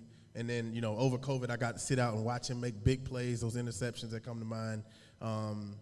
It's just amazing to see, man. So you never know where a guy's career can end up. Like I played with, you know, Bronson Kafusi was a 3rd-round pick. Kalumale Kalea was a 2nd-round pick. Those guys, you know, had different career paths, but you just never know how any guy's career may end up. So to see him fight back from an Achilles injury, which a lot of people don't do too well, to fight back, I'm sure he's going to play well when he gets back now. So, no, this guy's a warrior. Like I said, he's grown so much, it's like literally insane. Like, I promise you, if you would have asked me $1 million bet back in 2017, 2018, would Tyus Bowser have any kind of media show or anything, I would have lost $1 million, 100%. But no, man, it's exciting to see how he's grown and like I said, to see how he's mentoring guys and just being a leader in his own way, just kind of like I do myself. So, nah, man, like I said, he's a pillar in our organization, and I think everybody knows it. That's awesome. This is beautiful, That is awesome. right? Beautiful words. I appreciate it. All right. So both of you guys at this point are pillars of the organization as the older guys at this point, right? So do you guys get any compensation for being veterans? So in the past, young guys used to get the vets. Did you get vets chicken on the flag? I mean, back in the day? Everybody has to. Okay, do it. right. Certainly. So what do you guys get now that you're the vets and they're the young guys? I mean, it could be just like simple stuff, whether it's, getting some body work done, just letting the rookie like, hey, man, Rook, like, get out of the way, or when it comes to food, like asking, like, yo, I need you to grab me some food from the cafeteria or give me some snacks, like, Does get on they Amazon. have to do this too? Yeah, he got to do that too. For his respective room, for the wide receiver. Okay, so it's based on the position. Yeah, in for terms the of most what they part. do for their but position. even so, like, they understand we're vets as well. So if there was just some case where we needed some or asked for some, I'm pretty sure that, I want to know what just out of respect. Hang on, like if you need like an oil change, can you like go up to Malik we ain't Cam and be like, bro, run over to Jiffy Lube for me? Honestly, I probably wouldn't even ask him to do that for me. But like, would it be expected if? Nah, not no oil change. I don't want them driving my car. Exactly, man. So I drive a nice car. I don't want nobody in my car. Besides I don't know what me. kind of insurance they have, so Exactly. they ain't driving my car. At that age, I don't know if they even got insurance, man. Oh no, it's Malik's not our at guy. all. We love Malik. Nah, we love that's my guy. That's yeah, my guy. right. We love Malik. But no, that's still. We know it's not. We don't do hazing. Like we know that's. But it's just sort of part of team initiation, right? Like it's part of. But we want you to get to know these other guys, and it's part of sort of the way things work, and these things still exist in some form or fashion. Yeah, absolutely. I feel like even just a guy like T-Rob, where a rookie, but he's always willing to help out in any type of way. If you ask him for something, he's gonna go and do it, without any hesitation. But at the same time, we respect them as well as men. We're not just gonna go out here and ask for nothing crazy, but simple stuff he's always willing to work out. And is it just for like the rookie year, or if you're the low man on the totem pole in like the group, no matter how long? Yeah, it's normally just for the rookies, man. Okay. Normally for the rookies. All right, that's the way that it works after that. Then you're good. Then you're good. Do you ever try to have fun with it, like roll something out there, like Puff Daddy asking for, like, you to walk to Brooklyn to get some cheesecake? Do you ever attempt to roll something out there just to mess with them? I've honestly never even thought about it. I really wish you would. I think you bringing up something Like- good, man. I might have to think about something. I think like Terrell Suggs and like Steve Smith used to do some it's crazy stuff. more unorthodox. Okay, wait. I have some more unorthodox But requests. hang on, because you guys both come from, what was the one that when you were on the other side of it, like Mike in I don't know who the guys, who would have been the guys in 2016 that you. My vets were Brandon and Lawrence Guy. Okay, all right. So what was like the craziest thing that you had to do during the, because I think. I think we went to Indianapolis I think that was tired. We went somewhere, and somebody forgot their headphones. I had to go like find the Best Buy. You had to go out to Best Buy. Yeah, that was a mess. I got lost, and I almost missed the team meeting, but God had my back, man. Did you like hop in an Uber or something and go? I mean, I walked. They was like, yo, it's down the street. Just go walk. And then I think the one I went to was further than, like sometimes your phone doesn't calibrate all the way. Right. So it sent me a little further than I should have went. Or sent you to the wrong Best Buy? And I walked there, but I got an Uber back and barely made it, but I got the job done. Tyus, what about you? I mean, my rookie year, like you said, it was, Terrell Suggs, Matt Judon, Zadarius Smith. Those guys are just characters in their own perspectives. But luckily, they didn't have to, they didn't ask me to do nothing crazy. But I would probably say I had to just bring up food. I just had to bring food on the plane. And, their orders would be, crazy. Like just asking for, a 7-piece wing with one leg in there, or these crazy flavors and stuff.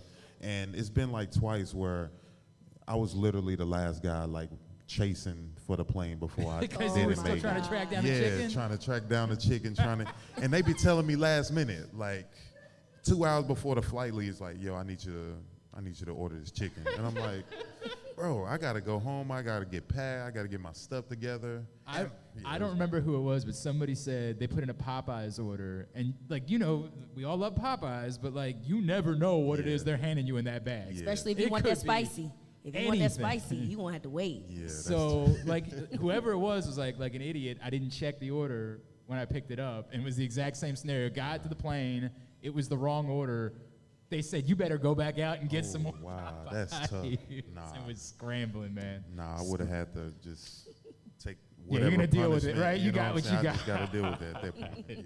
Hey, everybody make some noise at Tyus Bowser, Michael Pierce, please. This Sunday, you can join Super Bowl 35 champion Dwayne Starks at the grand opening of the Green Turtle Sportsbook in Canton from 11 a.m. until kickoff at 1 p.m. And on Saturday, October 21st, you can join Super Bowl 47 champion Marshall Yonda at Wise Markets in Nottingham for a very special autograph signing to benefit breast cancer awareness. You can find out more about both events at facebook.com/great8memorabilia with the number 8 and great8memorabilia.com. All right, when we come back in, a couple things that, like, we never cleaned up. You went to the White House, which is crazy. We're going to find out about that. And Michael had a bit more of an eventful offseason. There was something more significant that happened with him in the offseason. So we're going to talk about that next. Press Box 105.7 The Fan. It's the Tyus Bowser Show.